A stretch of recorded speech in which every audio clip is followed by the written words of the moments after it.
Hello everyone, I am Mano Scaling, and I am here to help you today. I know you use this video to fall asleep, so before that, please like the video and subscribe to the channel, and also tell me where you are from and what time you are watching. Now get comfortable and relax. I never believed in the stories they told about the Fish Lake National Forest, until what happened to me out there. My name is Marcus Thompson, I'm 34 years old, and what I lived through during that weekend still wakes me up at night. It was supposed to be our first real getaway since the divorce papers were finalized. My brother Jake had surprised me with a week-long RV rental, a massive 36-foot Winnebago that felt more like a mobile apartment than a camping vehicle. "You need this, Mark," he'd said, keys jingling in his weathered hands. "Get out there, clear your head. Maybe you'll remember who you were before all this shit went down." Jake was always the practical one. At 42, he'd weathered his own storms, 2 tours in Afghanistan, a failed marriage, years of drinking that nearly killed him, but he'd come through it clean, stronger.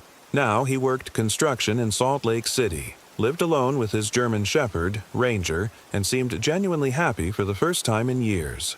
I envied that peace. The plan was simple.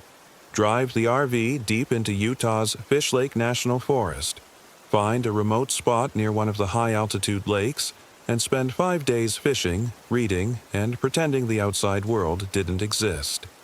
Jake would meet me there after wrapping up a job site on Wednesday. Until then, it would be just me, the forest, and whatever version of myself I could salvage from the wreckage of my 34 years. The drive from Denver took 8 hours, winding through increasingly desolate terrain until I reached the forest access roads. Fish Lake sprawled across nearly 1.5 million acres of central Utah wilderness.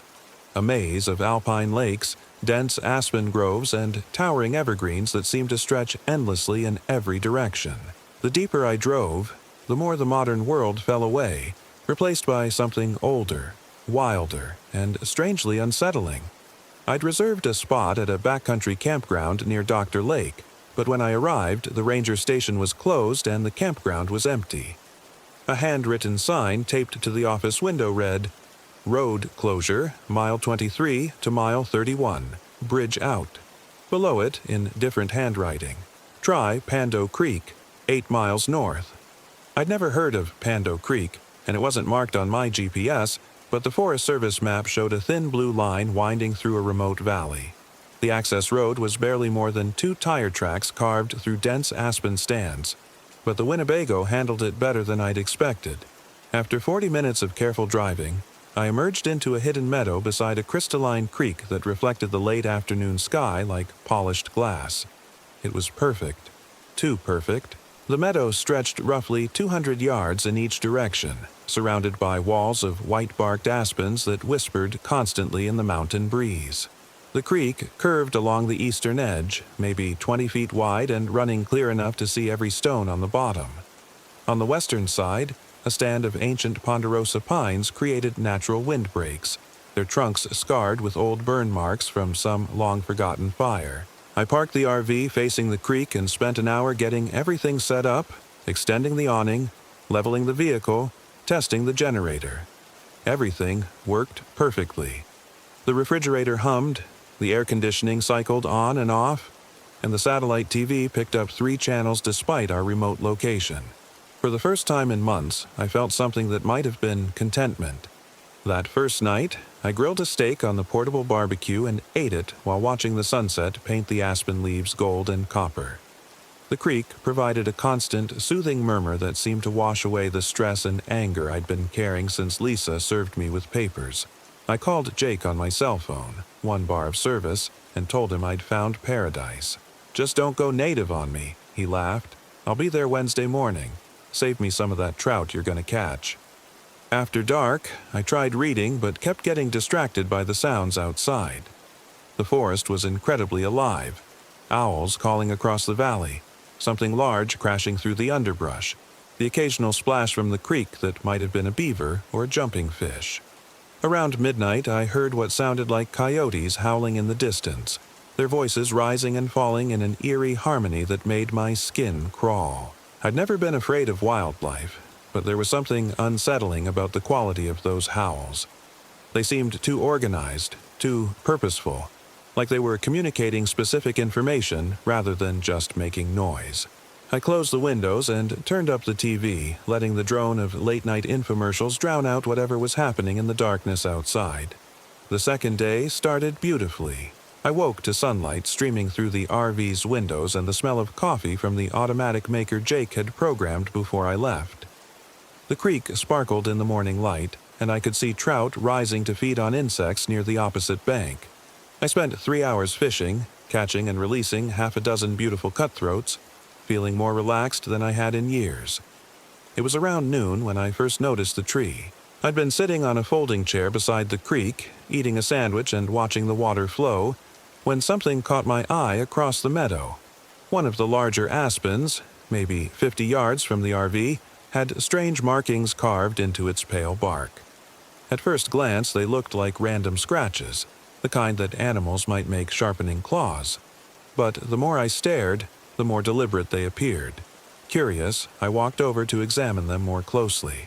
The markings were definitely carved, not scratched. Someone had used a sharp blade to cut symbols into the bark, not letters or numbers, but geometric shapes arranged in a rough circle about 4 feet off the ground. The cuts were old, but not ancient. Maybe a few months, judging by how the bark had begun to heal around the edges.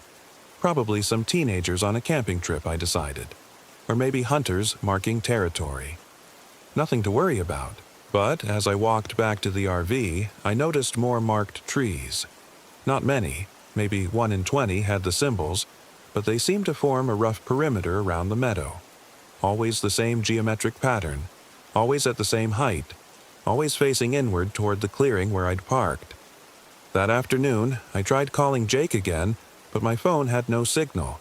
Not even the single bar I'd had the night before. I wasn't particularly concerned. Cell coverage was spotty in the mountains.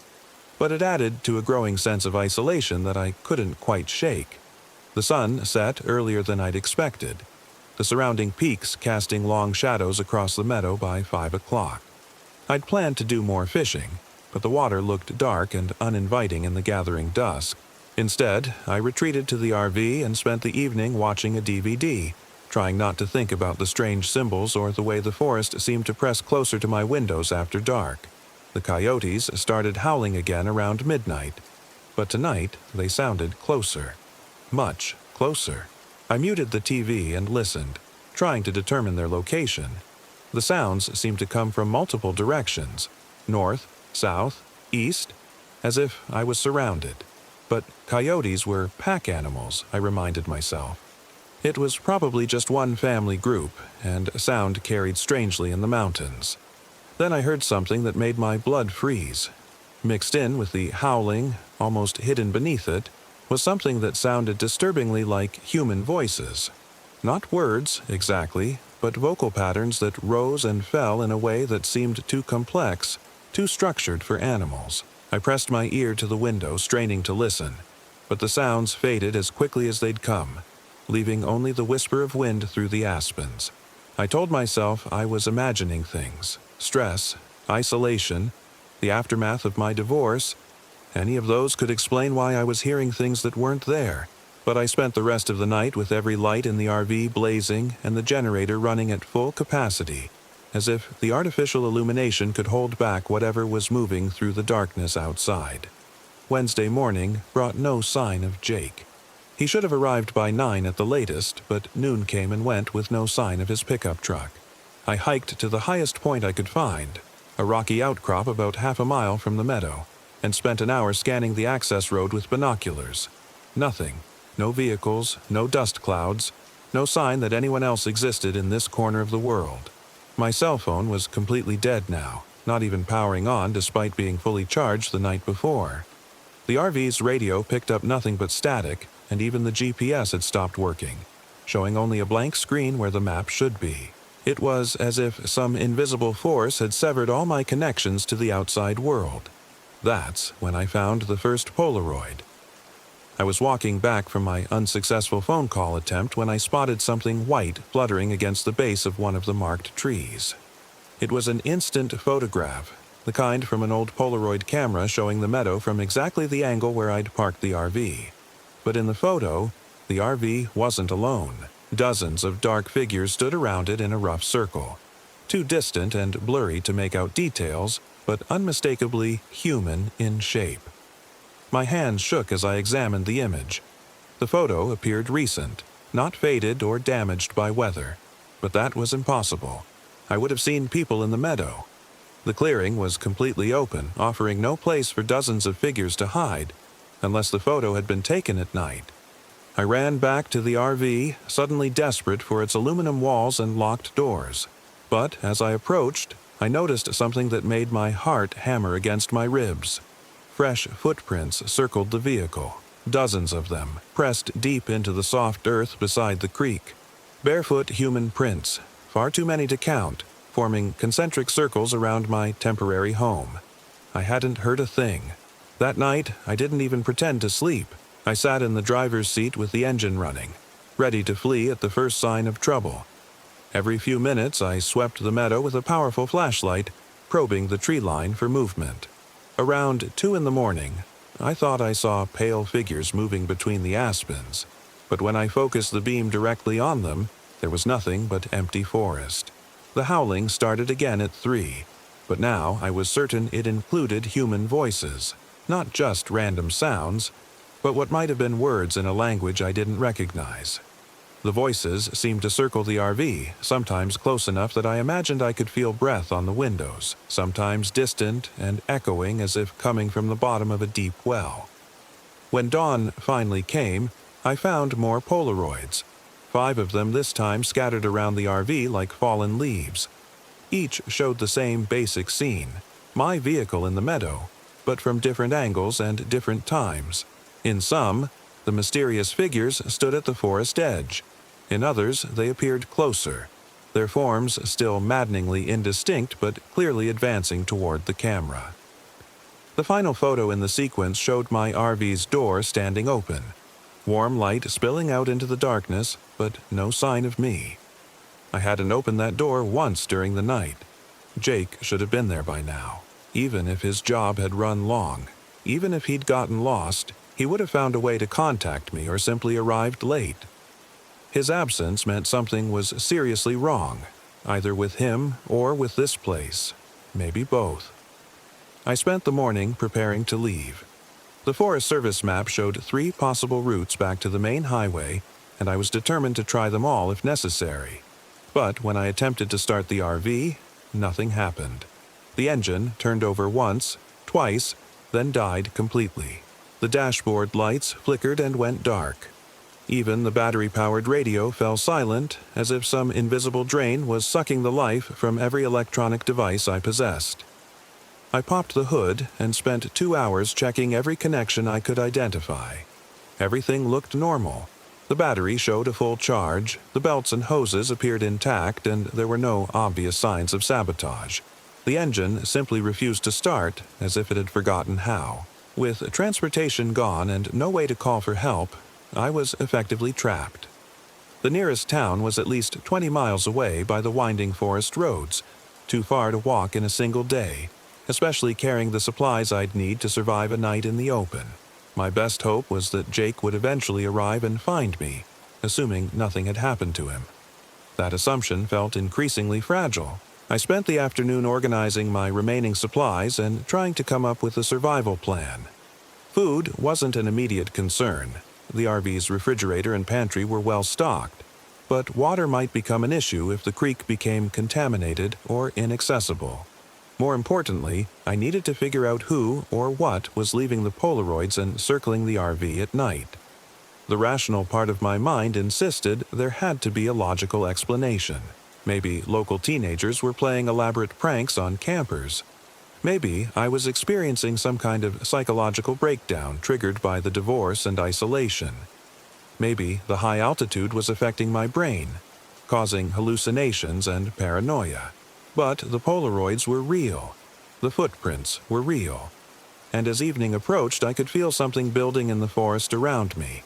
A sense of anticipation that made my skin crawl and my hands shake. The sun disappeared behind the western peaks at 5:17 p.m., plunging the meadow into premature twilight.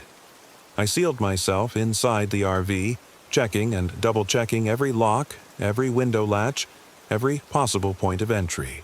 The generator was dead, but I had battery-powered lanterns and enough food to last several days. If I could just survive until Jake arrived, or until whatever was stalking me lost interest, I might make it out alive. The waiting was the worst part. Hours crawled by in oppressive silence, broken only by my own breathing and the occasional creak of the RV settling.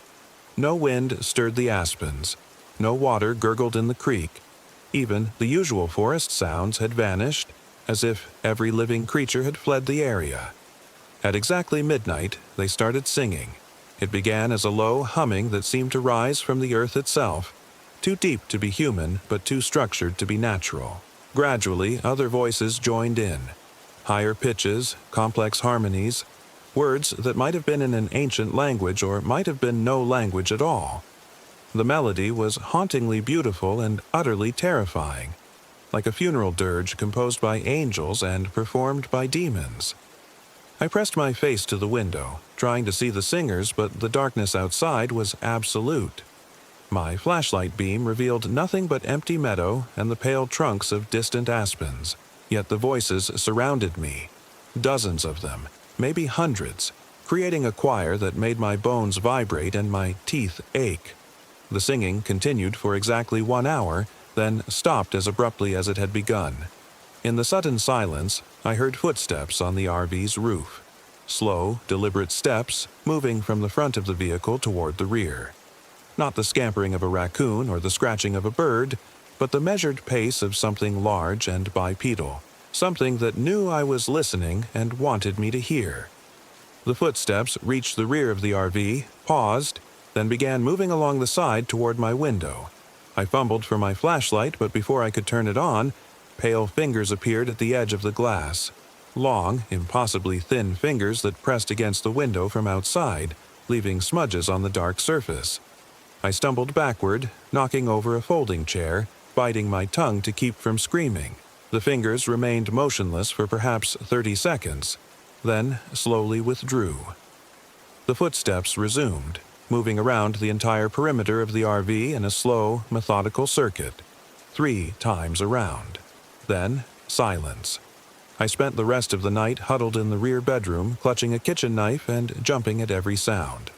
When dawn finally broke, I found 13 new Polaroids arranged in a neat line beneath the RV's front bumper. This series showed the inside of my vehicle. My sleeping form in the rear bedroom, the kitchen where I'd prepared meals, the driver's seat where I'd spent the previous night on watch. Someone or something had been inside the RV while I slept. But that was impossible. I'd checked every lock, every window. The door required a key to open from the outside, and I had the only copy. There were no signs of forced entry, no broken latches or damaged screens. Yet the photos were undeniably real, showing intimate details of my temporary home with impossible clarity. In the final photo, I wasn't alone in the bed. A pale figure lay beside me, its face turned away from the camera, but its form clearly visible beneath the covers. Long limbs, impossibly thin, skin that seemed to glow faintly in the RV's dim lighting. One arm was draped across my sleeping body in a gesture that was almost tender, almost loving, but wrong in every conceivable way. I tore the bedroom apart, checking every inch for signs of an intruder. Nothing. The sheets smelled only of detergent and my own sweat. The mattress showed no depression where another body might have lain. But the photograph didn't lie, and my sleep the night before had been deep and dreamless in a way that felt unnatural. What kind of creature could enter a locked RV without leaving a trace? What did it want from me? And where the hell was Jake? By noon, I'd made my decision. RV or no RV, I was leaving. I packed a backpack with water, food, and basic survival gear, then set out on foot toward what I hoped was the main forest road. If I could reach the ranger station, I could get help. If not, at least I'd die trying to escape rather than waiting passively for whatever had been stalking me to finally reveal itself. The hike was harder than I'd expected. What had seemed like a simple 8-mile walk on the map turned into a grueling climb through dense forest, across rocky creek beds, and over ridges that appeared nowhere in my planning. Worse, I kept getting turned around, finding myself back at familiar landmarks despite carefully maintaining my bearing. After 4 hours of hiking, I emerged into a meadow that looked exactly like the one I'd left behind. Same creek, same surrounding peaks, same marked trees. But the RV was gone. I stood in the center of the clearing, spinning slowly, trying to understand what I was seeing. This had to be a different meadow. The forest was full of similar clearings, similar creeks, similar stands of aspens. But as I examined the details more closely, I found the exact spot where the RV had been parked, marked by deep tire ruts and scattered garbage from my stay. Someone had moved a 36-foot, 12,000-pound motorhome, without leaving tire tracks, without damaging the soft earth around the parking spot, without any sign of the massive equipment such a job would require. As evening approached, I realized I had no choice but to make camp in the meadow. I had food and water for one night, maybe two, but not enough to sustain a longer journey. My best hope was that Jake would arrive looking for me, or that the RV would somehow reappear as mysteriously as it had vanished. I built a small fire using deadfall from the forest edge and settled in for what I knew would be a terrifying night. Without the RV's walls between me and whatever was hunting me, I felt completely exposed. Every shadow seemed to hide watching eyes. Every sound made me reach for the knife I'd taken from the RV's kitchen. The singing started earlier this time, just after sunset. The same haunting melodies, but louder, closer, as if the invisible choir had moved to the very edge of the firelight. I fed the flames constantly, creating a circle of light that I prayed would provide some protection. In the dancing shadows beyond, I thought I could see pale figures moving, but whenever I tried to focus on them directly, they seemed to dissolve. At midnight, they started approaching. Slowly, carefully, just beyond the reach of my firelight. I could see them more clearly now. Tall, impossibly thin figures that moved with a fluid grace that was distinctly inhuman. Their skin appeared white or pale gray, stretched tight over angular bones. Their faces were turned away from me, but I caught glimpses of large, dark eyes that reflected the firelight like mirrors. There were dozens of them, maybe more. They formed a loose circle around my camp, standing perfectly still for long minutes, then shifting position so subtly that I couldn't be sure they were moving at all. The singing continued, but now I could see that their mouths never opened, never moved. The sound seemed to emanate from their bodies directly, bypassing normal speech entirely. One of them stepped into the firelight. Up close, it was even more disturbing. 7 feet tall, skeletal thin, covered in skin that had a faint luminescence like old ivory. Its limbs were too long, its joints bent at angles that seemed anatomically impossible. But it was the face that nearly broke my sanity. It wore Jake's face. Not a mask or disguise, but my brother's actual features stretched over alien bone structure. His brown eyes, his crooked nose broken in a childhood accident, even the small scar on his chin from a motorcycle crash in his 20s. But the expression was all wrong. A cold, predatory intelligence that had never existed in my brother's warm brown eyes. "Hello, Marcus," it said in Jake's voice. "We've been waiting for you." I scrambled backward, nearly falling into the fire. "What are you? Where's my brother?" The thing wearing Jake's face tilted its head in a gesture I'd seen my brother make 1,000 times. "Jake is safe. He's with us now. Happy. At peace. All his pain is gone." "Bullshit. What did you do to him?" "We gave him what he needed. What you need. Rest. Silence. An end to suffering." The creature stepped closer, and I saw that its feet didn't quite touch the ground. It moved like something floating just above the Earth's surface. "You're in pain, Marcus. We can smell it on you. Divorce, loneliness, the feeling that you've wasted your life. We can take all of that away. Stay back." I held up the knife, knowing it would be useless against whatever these things were. The Jake thing smiled with my brother's mouth, but too many teeth showed behind his lips. "You don't understand. We're not here to hurt you. We're here to help. to welcome you. You've been alone for so long, Marcus. Wouldn't you like to belong to something? To be part of something larger than yourself? Around the circle, the other figures began moving closer. Now I could see that several wore familiar faces. My ex-wife, Lisa. My father, who'd died 3 years ago. Friends from college I hadn't seen in decades. All wrong, all wearing expressions of inhuman hunger, but recognizable enough to make my heart clench with impossible hope. "This isn't real," I whispered. "You're not them. We are what they were to you," the Jake thing said. "We are what they could be again. Perfect, unchanging, free from the messy complications of human existence. Join us, Marcus. Let us wear your pain. Let us carry your burdens." One of the figures that looked like my father spoke in his voice. "You always were the stubborn one, son, just like your mother. But sometimes you have to trust the people who love you." "Dad!" Despite everything, despite the obvious wrongness of the situation, I felt tears streaming down my face. He'd died suddenly of a heart attack, and I'd never gotten to say goodbye, never told him how much he meant to me. "I'm here now," the father thing said. "We can be together again. All of us. Forever." The circle tightened. Pale hands reached toward me, offering comfort, promising an end to loneliness and regret. For a moment, I almost believed them. The pain of the past year had been so intense, so constant, that the promise of relief was almost irresistible. But then I noticed something that shattered the illusion. None of them cast shadows. Despite the bright firelight, despite their apparent solidity, the ground beneath their feet showed no shadows. They were projections, illusions, ghosts wearing the faces of people I'd loved. Whatever they were, wherever they'd come from, they were not the people they pretended to be. "No," I said, backing away from their reaching hands. "I don't know what you are, but you're not them. You're not Jake, and you're not my father, and you're sure as hell not Lisa." The Jake thing's expression shifted, the warm smile fading into something cold and predatory. "Then you choose suffering. You choose loneliness. You choose to carry your pain until it kills you. Maybe I do, but at least it'll be my choice." The circle of false faces began to dissolve, the familiar features melting away like wax, revealing the pale, alien visages beneath. But instead of attacking, they simply faded back into the darkness beyond the firelight, their song growing distant and finally disappearing entirely.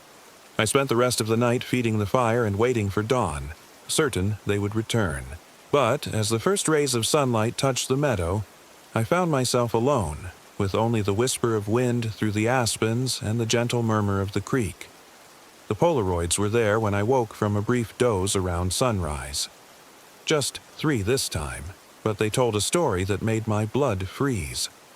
The first showed the real Jake, tied to a tree somewhere in the forest, his face contorted in silent agony. The second showed the same tree, but now it was empty, the ropes hanging loose. The third was a close-up of Jake's face, but his eyes were wrong, completely black, reflecting nothing. They had him.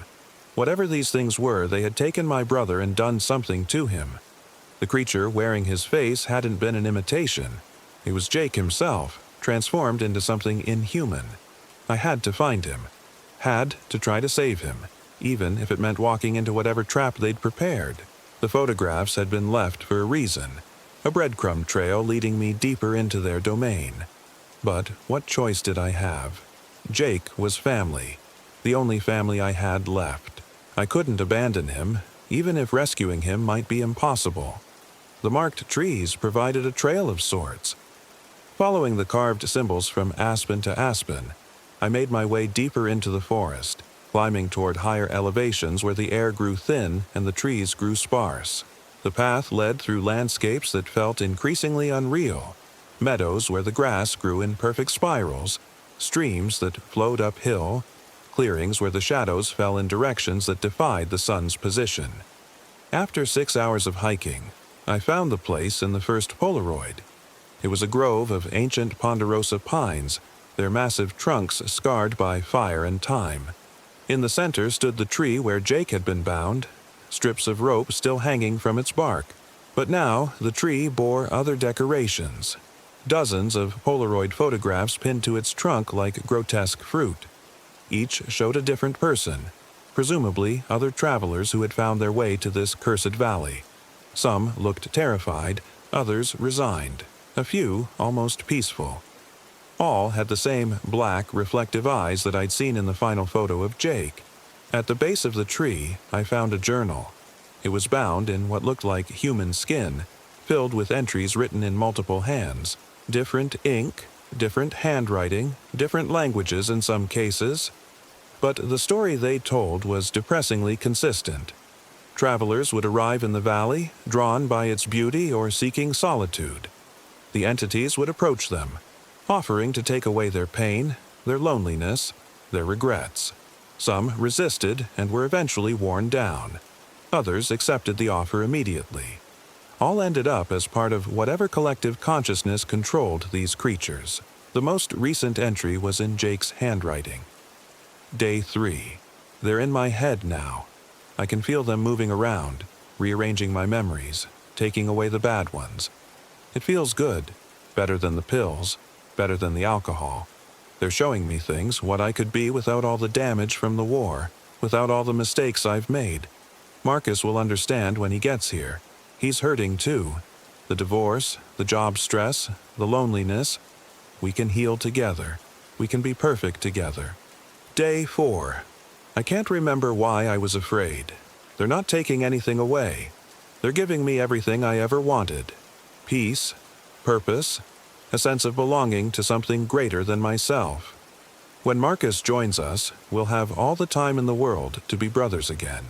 Real brothers. Without all the human complications that kept us apart. Day 5. The transformation is almost complete. I can feel my old self dissolving, becoming part of something larger and more beautiful.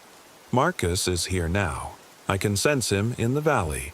Soon we'll be together again. Soon we'll both be free. The handwriting in the final entry was barely recognizable as Jake's, the letters flowing and distorted as if written by someone learning to use human hands for the first time. I was reading the journal when I heard footsteps behind me. "You came," Jake's voice said, warm and familiar and completely wrong.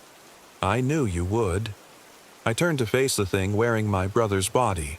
In daylight, the illusion was less perfect.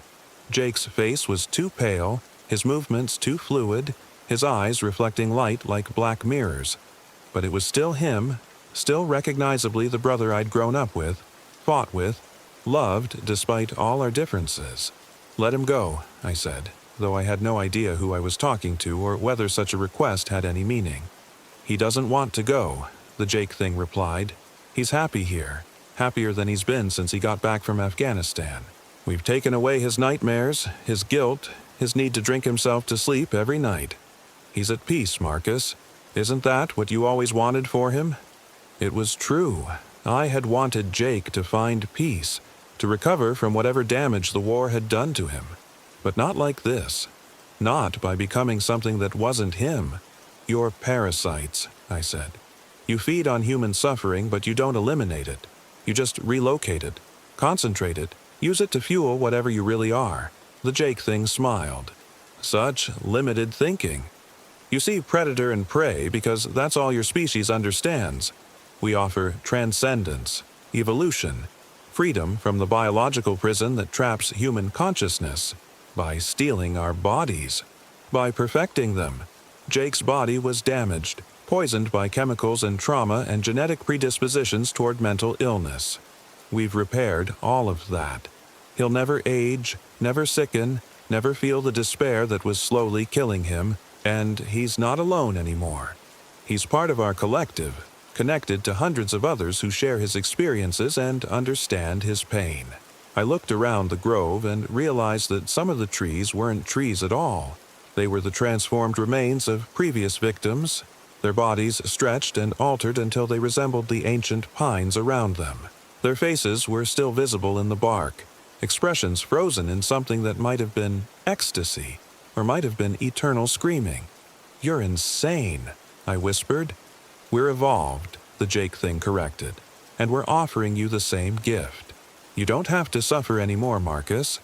The divorce, the loneliness, the feeling that you've wasted your life, all of it can disappear. You can join Jake. You can be brothers again, without any of the petty human emotions that drove you apart. I wanted to refuse immediately, to reject whatever these creatures were offering. But looking at the thing that had been my brother, seeing the peace in its alien features, I felt a treacherous part of my mind considering the proposal. The past year had been hell. The divorce had stripped away everything I thought I knew about myself, leaving me hollow and directionless. Maybe oblivion would be better than the endless cycle of regret and self-recrimination. What would happen to me? I asked. You would become part of something greater. Your individual consciousness would merge with ours, sharing in our collective knowledge and experience. You would never be alone again, never afraid, never uncertain about your place in the universe. But I wouldn't be me anymore. You would be the best version of yourself, the version without flaws, without weakness, without the capacity for suffering. I thought about it for a long moment, staring at the grove of transformed humans and trying to imagine an existence without pain. It was tempting, I had to admit, more tempting than it should have been. But then I remembered something Jake had said before he'd left for his final tour in Afghanistan. The only way to honor the dead is to keep living, even when it hurts. Especially when it hurts. No, I said. I'll keep my pain. It's mine. The Jake thing's expression didn't change, but something shifted in the air around us. The other entities began materializing from the shadows between the trees. Dozens of them, all wearing human faces, all moving with that same fluid grace that defied normal anatomy. Then, you choose death, the Jake thing said sadly. We had hoped to avoid that. Jake was quite insistent that we give you the opportunity to join him willingly. Jake would never want this for me. Jake wants what we want now. He is us, and we are him. There is no distinction anymore. The circle of transformed humans began closing in, their movements synchronized in a way that suggested shared consciousness. I backed against the marked tree, still clutching the useless knife, knowing I had perhaps seconds before they overwhelmed me. That's when I heard the sound of an approaching helicopter. The entities stopped advancing, their faces turned upward toward the aircraft noise growing louder overhead. For the first time since I'd encountered them, they looked uncertain, almost afraid. Search and rescue, I said, though I had no idea if that was true. Someone reported me missing. The Jake thing shook its head. No one knows you're here. No one is coming. But the helicopter was definitely getting closer, and now I could hear human voices shouting my name through a loudspeaker. The entities began backing away from the grove, fading into the forest shadows like mist. This isn't over, the Jake thing said as it retreated. You'll be back. They always come back. The pain will drive you to us eventually. Maybe, I admitted, but not today. The rescue was almost anticlimactic. Jake had indeed finished his construction job early and driven to the campground looking for me. When he found the RV missing from our planned meeting spot and no sign of me at any of the official campgrounds, he'd contacted the Forest Service. A search helicopter had been dispatched to check remote areas. Following the faint signal from an emergency beacon I hadn't even known the RV contained. The pilot found me standing in the grove, waving frantically at the sky. From their perspective, I was just a lost camper who'd wandered too far from his vehicle. They had no way of seeing the transformed humans melting back into the forest. No way of detecting the supernatural predators that had been stalking me for days. During the helicopter ride back to civilization, I tried to explain what had happened. The search and rescue team listened politely, making notes about exposure and possible dehydration-induced hallucinations. They found the abandoned RV exactly where I'd left it in the original meadow, though they couldn't explain how I'd ended up 15 miles away in a completely different drainage. The real Jake met us at the ranger station. Solid, warm, completely human, with none of the alien grace or mirror-black eyes of his doppelganger. He hugged me with genuine relief and concern, and I had to bite my tongue to keep from asking him to prove he was real. "Jesus, Mark, you look like hell," he said, studying my face. "When did you last eat? Sleep?" I couldn't answer. Looking at him, the real him, I realized how close I'd come to accepting the false version. The entity had captured Jake's appearance perfectly, but it had missed the subtle signs of genuine humanity. The way he favored his left leg after an old construction injury, the unconscious habit of touching the scar on his chin when he was worried, the warmth in his eyes that no alien intelligence could replicate. The official report listed me as a missing hiker who'd suffered from exposure and mild hypothermia. The Polaroid photographs were dismissed as props from some teenage prank. The marked trees were attributed to vandalism. The RV's mechanical failure was blamed on moisture in the fuel system, though the mechanic who examined it couldn't explain how the problem had resolved itself. I didn't argue with their explanations. How could I? The alternative was admitting that something inhuman lived in the Fish Lake National Forest, something that fed on human despair and offered transcendence as bait for a trap more terrible than death. But I kept the journal. It was the only physical evidence of what I'd experienced, the only proof that I hadn't simply suffered a psychological breakdown in the wilderness. The entries from previous victims told stories similar to mine. People drawn to the valley by circumstance or design. People struggling with loss or trauma, or simply the ordinary pain of being human. Not all of them had resisted the offer of transformation. Over the following months, I tried to return to my normal life.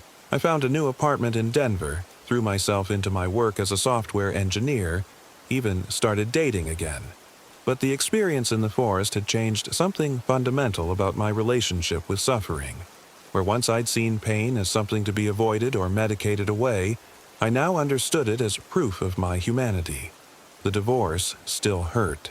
The loneliness still kept me awake at night. The sense that I'd wasted years of my life in a marriage that was wrong from the beginning still gnawed at me. But these feelings were mine, part of the complex web of experiences that made me who I was. To surrender them would be to surrender myself. Jake noticed the change, though he couldn't identify what was different. "You seem more present," he said during one of our weekly dinners, "like you finally stopped running from something." "Maybe I have," I replied. We never talked about what had happened in the forest. Jake had his own version of events. I'd gotten lost, suffered from exposure, hallucinated from dehydration and stress. It was a rational explanation that protected both of us from having to confront the possibility that something impossible had occurred. But sometimes, late at night when I couldn't sleep, I'd take out the journal and read the entries from other victims. Their words described the same entities, the same offers, the same grove of transformed humans. A few of the more recent entries included details about the modern world, references to cell phones and GPS devices and current events, suggesting that the creatures were still active, still hunting for new victims. I thought about reporting it to someone. The FBI, maybe, or some academic researcher who studied unexplained phenomena. But what evidence did I have besides the journal and my own testimony? Even if someone believed me, what could they do? Send a team of investigators into the forest? The entities had shown they could make people disappear without a trace. More investigators would just mean more victims. Instead, I did something else. I started monitoring missing person reports from the Fish Lake National Forest area. It wasn't hard. Local news websites, Park Service bulletins, social media posts from worried family members. Over the course of a year, I documented 17 disappearances, all solo hikers or small groups, all people who might be dealing with personal problems or recent traumas. All vanished without leaving significant traces. The pattern was clear to anyone who knew what to look for. I tried to warn people indirectly. I posted on hiking forums about dangerous conditions in the remote areas of the forest. I left anonymous tips with the Park Service about suspicious activity in the valleys I'd identified as hunting grounds. I even created a website documenting the disappearances, though I was careful not to mention the supernatural aspects that would have discredited everything else. Nothing worked. People kept disappearing. The entities kept hunting. And I began to understand that my escape had been a fluke, a combination of luck and stubborn refusal that might never be replicated. The nightmares started about 6 months after my return. They were always the same. I was back in the grove, surrounded by the transformed humans, but this time I accepted their offer. I felt my consciousness expanding, merging with the collective, sharing in their alien perspective on existence. The pain of being human faded away, replaced by a cold, perfect peace that felt more real than any emotion I'd ever experienced. I would wake from these dreams feeling refreshed and calm, which terrified me more than any traditional nightmare could have. Part of me, the part that still struggled with loneliness and regret and the ordinary sufferings of human existence, was seduced by what I'd experienced in sleep. The journal entries I'd read described this same phenomenon. Former victims writing about dreams of transformation, growing obsession with returning to the forest, the gradual erosion of their resistance to the entity's offer. Several entries ended mid-sentence, as if the writers had simply stopped resisting and walked back into the wilderness. I began to understand that my encounter in the forest wasn't over. It had never been over. The entities had planted something in my mind, a seed of alien consciousness that was slowly growing, slowly convincing me that transcendence was preferable to the messy complications of human life. The dreams became more frequent, more vivid, more appealing. I tried everything I could think of to fight back. Therapy, medication, meditation, even experimental treatments for PTSD that weren't approved by the FDA. Nothing worked. The alien influence was too subtle, too deeply embedded in my subconscious to be extracted by conventional means. Jake noticed my deterioration, though I tried to hide it from him. "You're losing weight," he said during one of our dinners, "and you look like you haven't slept in weeks." "Work stress," I lied. "Bullshit. This is about what happened in the forest, isn't it? You never told me the whole story." I met his eyes, searching for any sign of the alien intelligence I'd encountered in the grove. But there was nothing there except genuine concern and brotherly love.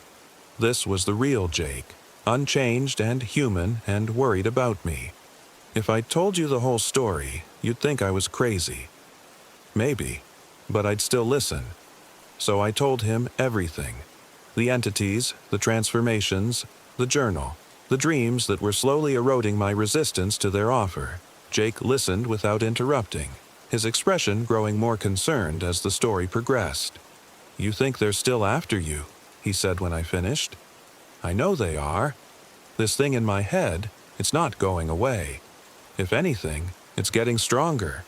Jake was quiet for a long time, staring at his untouched beer. Finally, he looked up at me with an expression I'd never seen before. Not quite fear, but something close to it. "What if you're right?" he said. "What if everything you described actually happened? What are you going to do about it?" "I don't know. I've tried everything I can think of."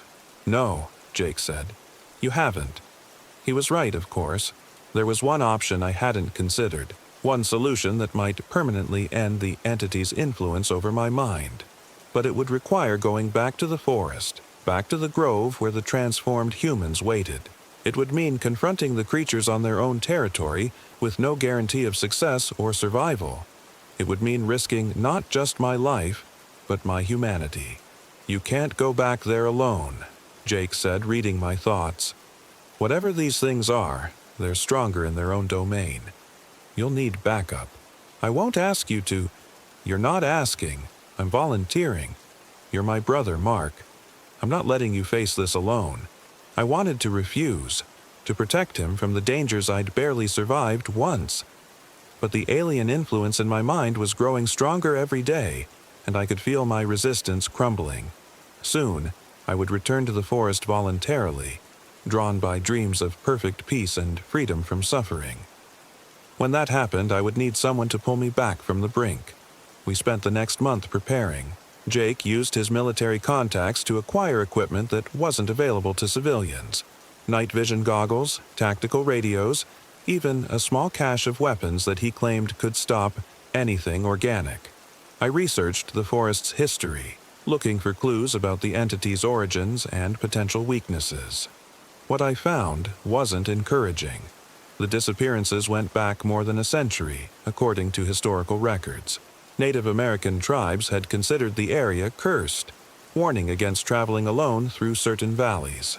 Early Mormon settlers reported encounters with pale devils that tried to lure children away from their families. Even the modern Park Service had an unofficial policy of avoiding the remote areas where I'd encountered the entities. But there were also stories of resistance. Shamans and medicine men who had developed rituals for protection against spiritual corruption. Christian missionaries who had driven out evil influences through prayer and faith. Modern paranormal investigators who claimed to have successfully banished supernatural entities using various techniques. Most of these stories were probably folklore or wishful thinking. But they gave me hope that the entities could be fought, that their influence wasn't absolute. The hardest part was waiting for the right moment. The dreams were becoming more intense, more persuasive, and I could feel my will to resist weakening.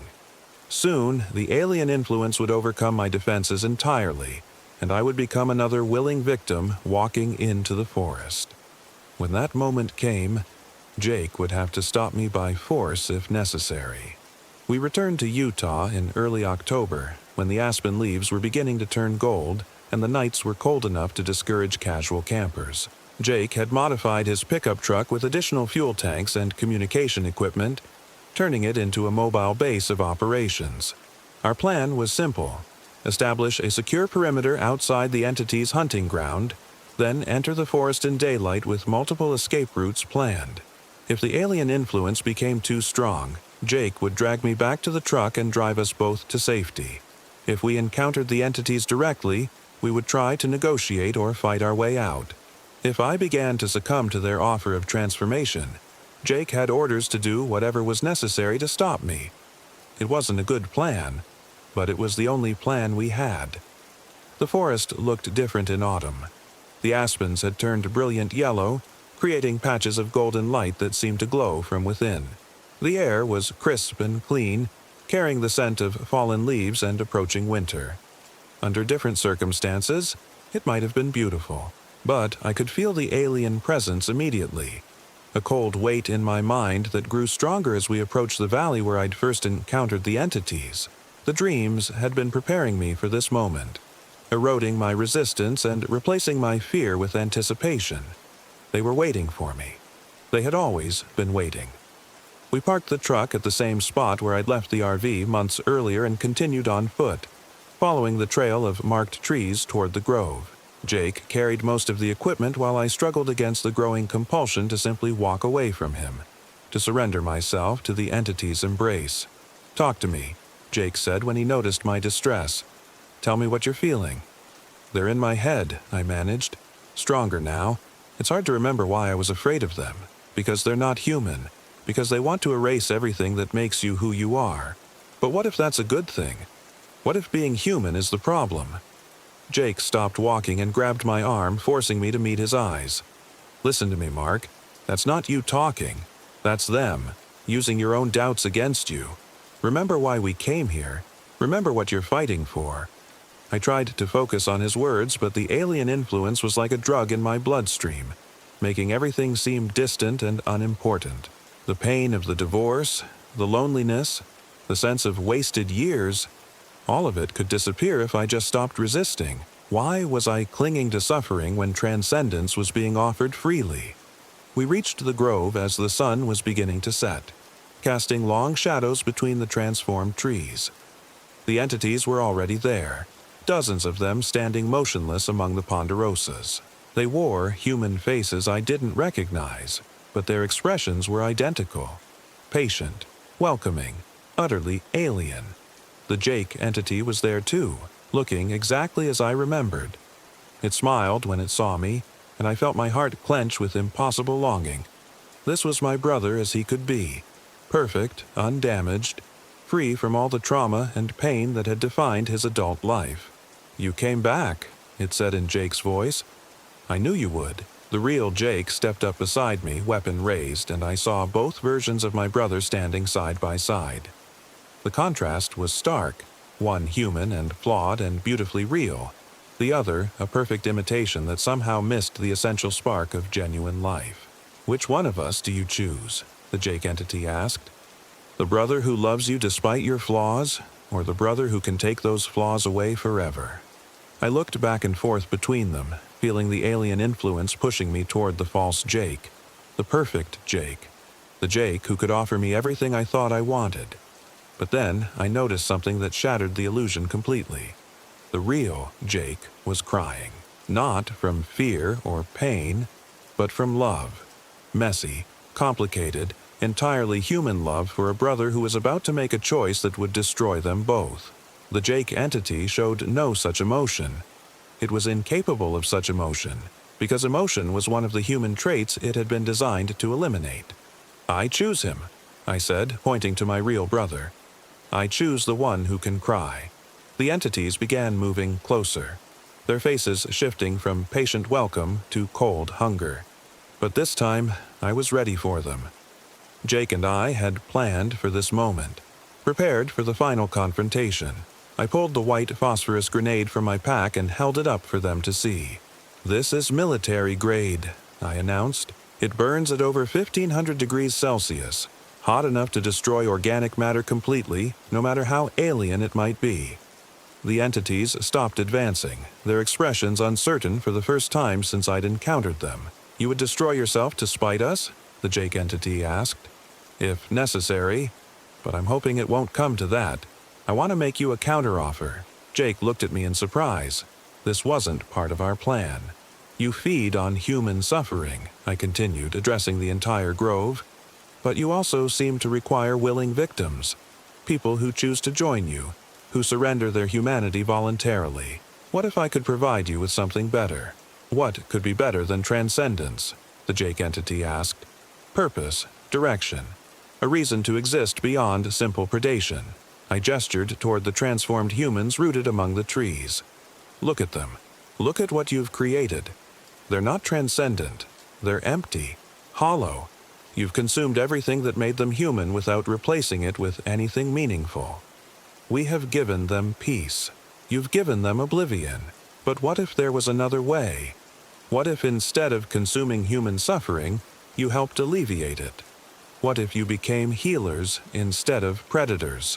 The grove fell silent except for the whisper of wind through the autumn leaves. I could feel the entities considering my proposal, their collective consciousness processing the implications. "You would have us abandon our nature," the Jake entity said finally. "I would have you evolve beyond it. You're clearly intelligent, clearly capable of complex thought and planning. Why limit yourselves to simple predation when you could become something greater? And in return, I'll stop trying to expose you. I'll stop warning people away from the forest. I'll even help you find people who might genuinely benefit from what you can offer. People who are truly dying from their suffering. People who have nothing left to lose." It was a terrible bargain, and I knew it. But it was also the only way I could see to end the cycle of predation without destroying myself in the process. The entities would still exist, but perhaps they could be convinced to become something less monstrous. The Jake entity tilted its head, studying me with alien intelligence. "You would sacrifice others to save yourself? I would try to find a middle path that doesn't require anyone's destruction, including ours, including yours." The silence stretched on for what felt like hours, but was probably only minutes. Then, slowly, the entities began to fade back into the forest shadows. Not retreating, but withdrawing to consider my proposal. Only the Jake entity remained, standing alone in the grove as darkness fell around us. "We will consider your offer," it said. "But understand this. If you betray us, if you continue to interfere with our purpose, the consequences will be severe, not just for you, but for everyone you care about." "I understand." The Jake entity smiled one last time with my brother's face, then dissolved into mist and shadow, leaving us alone in the grove with only the transformed trees as witnesses. Jake and I hiked back to the truck in silence, both of us processing what had happened. The alien influence in my mind had faded considerably, though I could still feel its presence like a distant whisper. The bargain I'd struck had bought me freedom, but at a cost I was still trying to understand. "Do you think they'll keep their word?" Jake asked as we drove away from the forest. "I think they'll try, at least for a while. They're alien, not evil. There's a difference. And if they don't..." I touched the remaining white phosphorus grenades in my pack, then we'll come back with a bigger bomb. That was 3 years ago. Since then, the disappearances in Fish Lake National Forest have continued, but they've changed in character. Instead of random hikers and campers, the missing persons tend to be people with terminal illnesses, severe mental health issues, or other conditions that might make them genuinely willing participants in transformation. I monitor the reports carefully, maintaining the database I started after my first encounter. Occasionally, I'll get a phone call from someone claiming to represent the collective, always in a voice I recognize, always offering updates on our arrangement.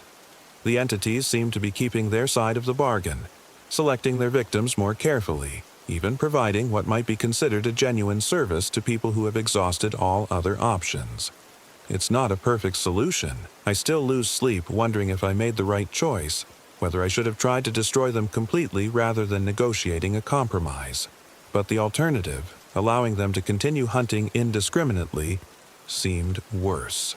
The nightmares have stopped, replaced by occasional dreams of the grove where former humans stand rooted among ancient pines. Sometimes I see familiar faces in the bark, people I've identified from missing person reports, people who chose transformation over continued suffering. They don't look tormented or afraid. If anything, they seem peaceful, content with their decision.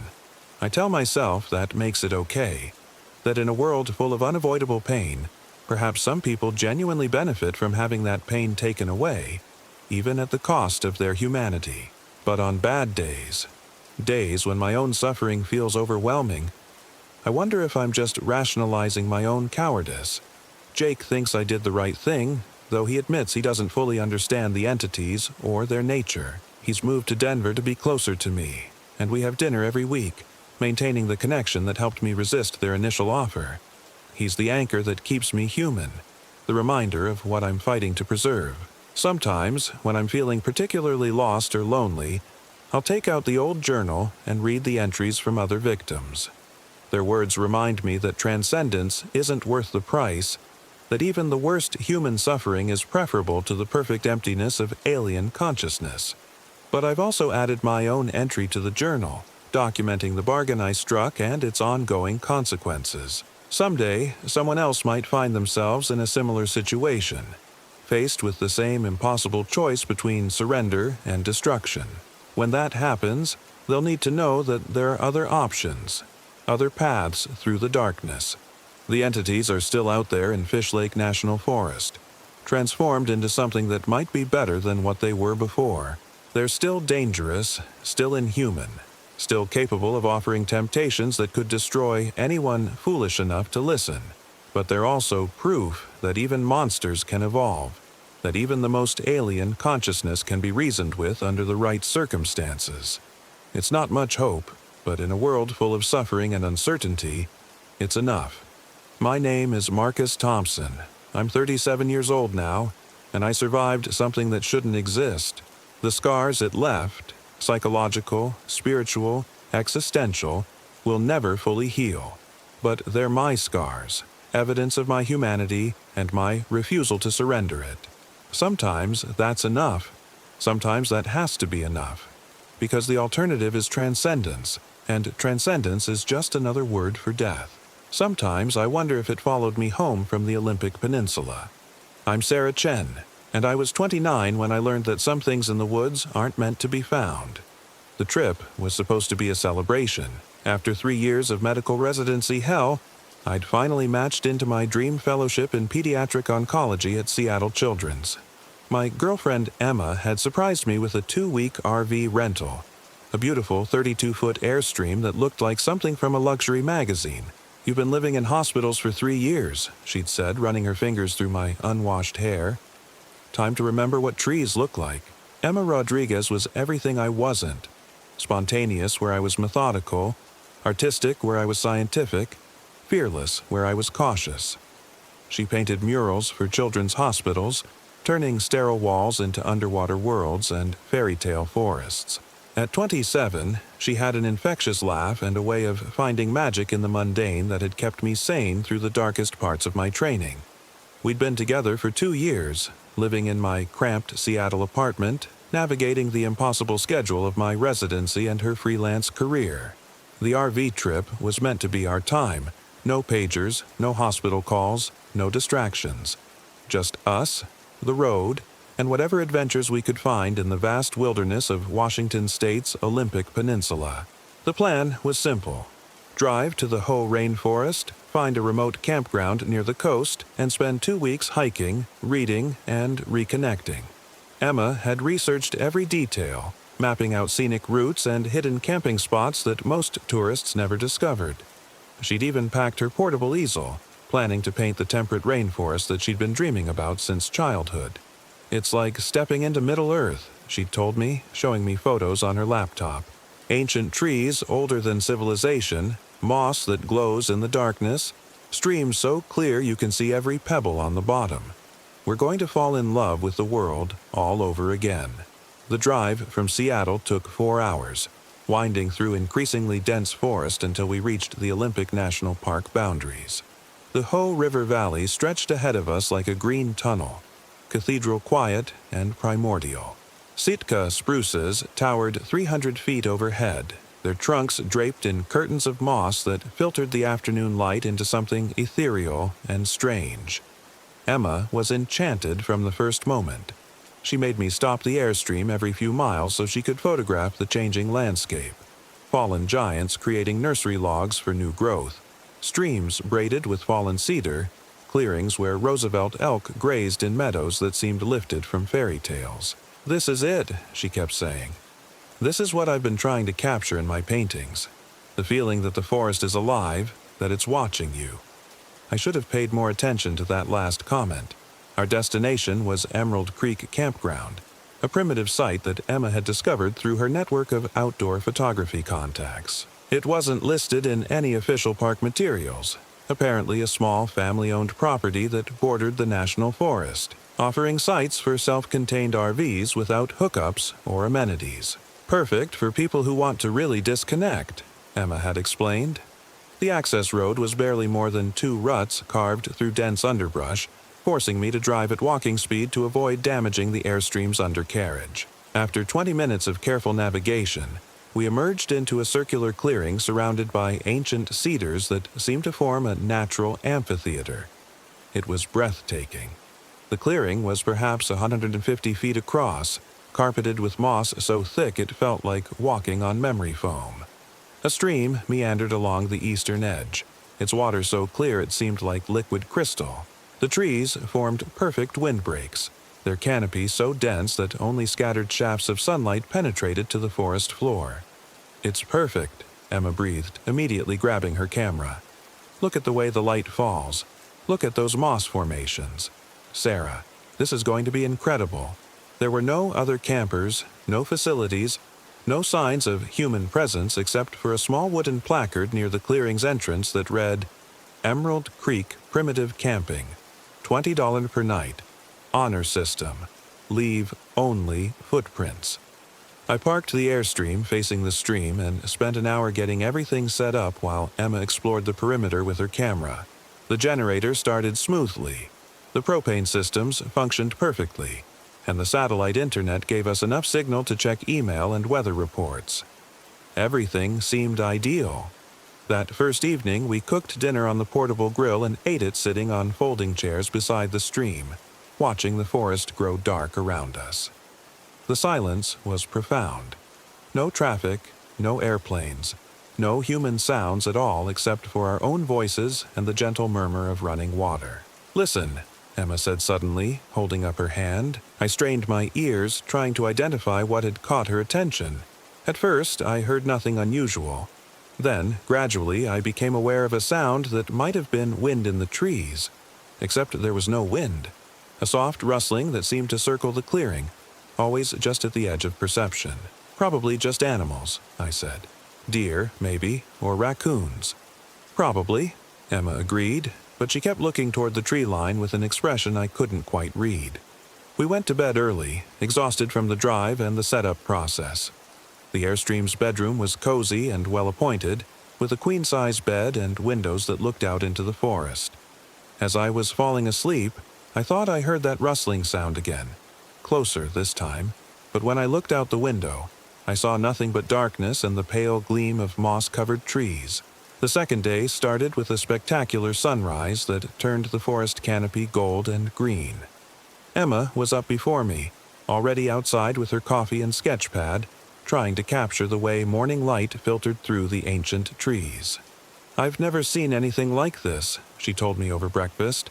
"The way the ecosystem works here, everything feeding everything else, nothing wasted, perfect balance.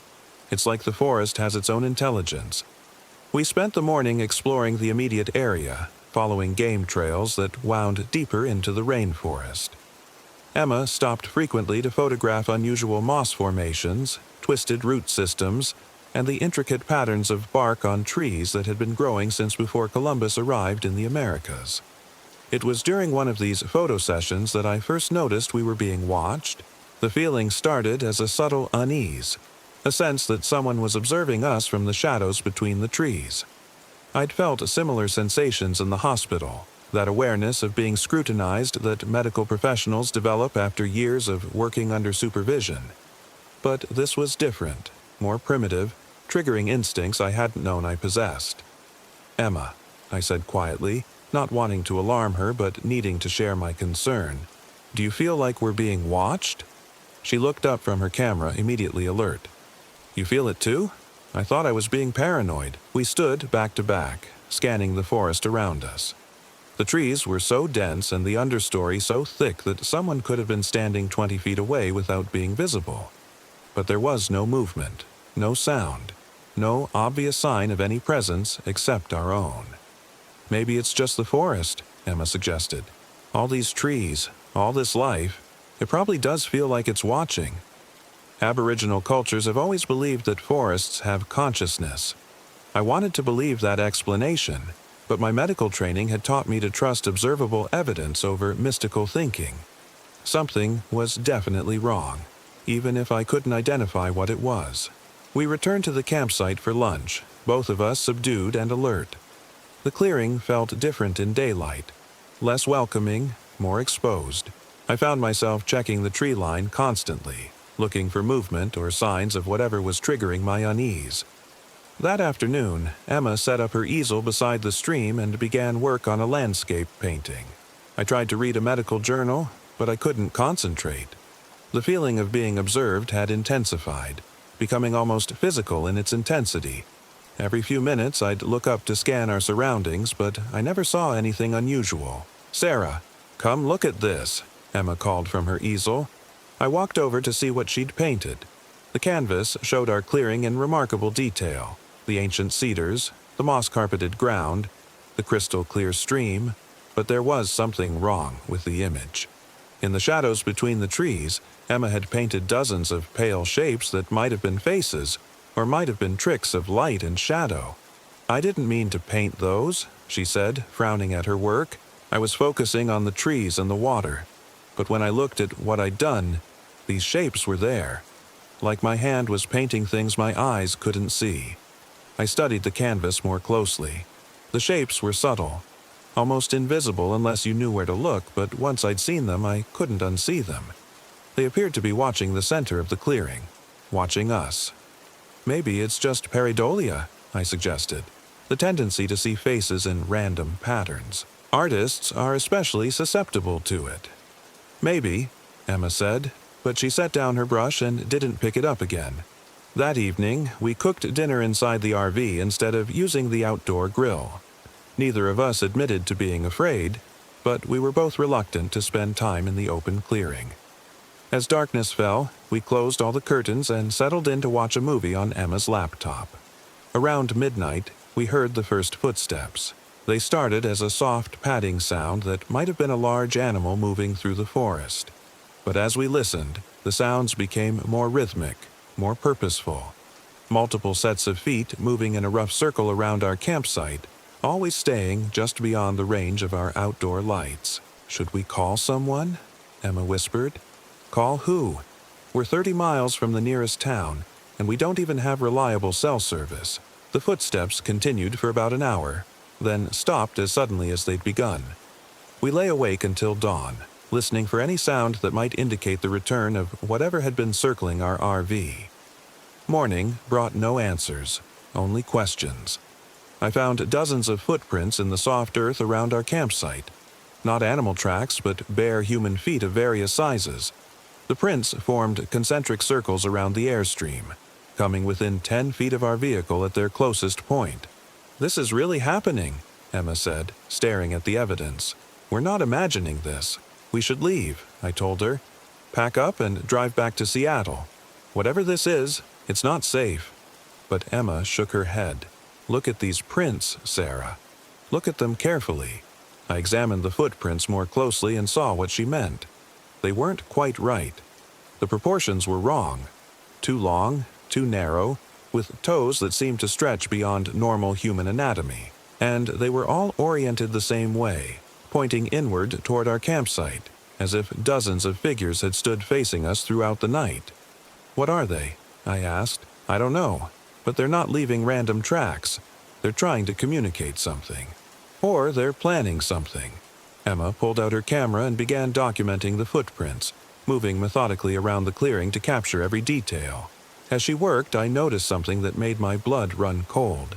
The footprints didn't start at the tree line and approach our campsite. They simply appeared in the open ground, as if their makers had materialized from thin air. And they didn't lead away either. The tracks just stopped, with no indication of how their makers had departed.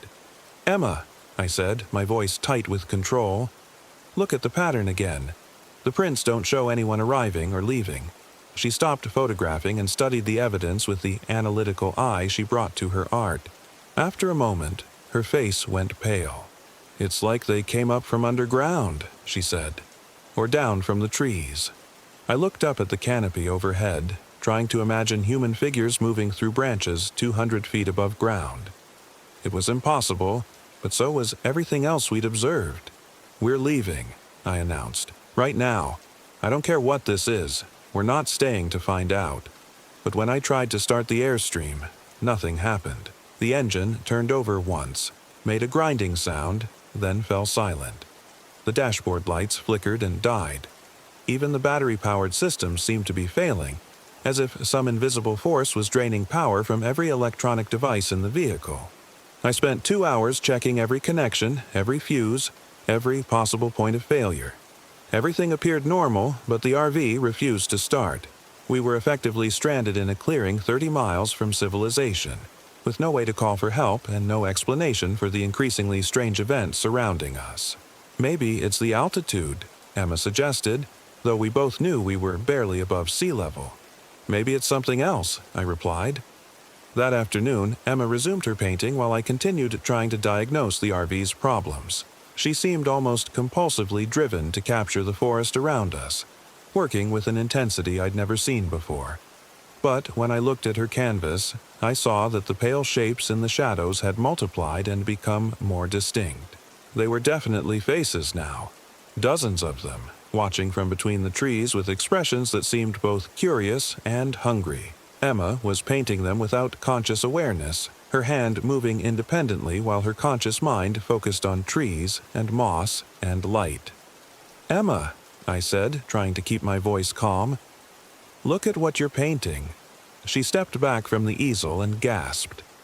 The canvas showed our clearing exactly as it appeared to the naked eye, but the shadows between the trees were filled with watchers. Pale, elongated figures that stood perfectly still among the ancient cedars. "I didn't paint those," she insisted. "I was painting the forest, just the forest. But they're there in your painting, which means some part of you is seeing them." Emma stared at the canvas for a long moment, then picked up her brush again. "If they're there, I need to paint them accurately. Maybe if I can see them clearly, I can understand what they want." "What they want is probably us," I said. "We should destroy the painting and try to get the RV running again." But Emma continued working, her brush moving with swift, confident strokes as she detailed the watchers in her painting. And as she worked, I began to see them too. At first, they were just suggestions of movement in my peripheral vision, pale shapes that vanished when I looked directly at them. But gradually they became more solid, more present. Tall, thin figures that stood motionless among the trees, watching us with dark eyes that reflected no light. They weren't entirely human. Their proportions were wrong. Arms too long, fingers too many, heads that tilted at angles that should have been impossible. But they moved with purpose and intelligence, repositioning themselves around the clearing in patterns that suggested complex organization. "How many do you count?" Emma asked without looking up from her painting. "I've stopped counting. There are too many." As evening approached, the watchers became more visible, stepping closer to the tree line but never fully entering the clearing. In Emma's painting, their faces showed a mixture of curiosity and something that might have been hunger.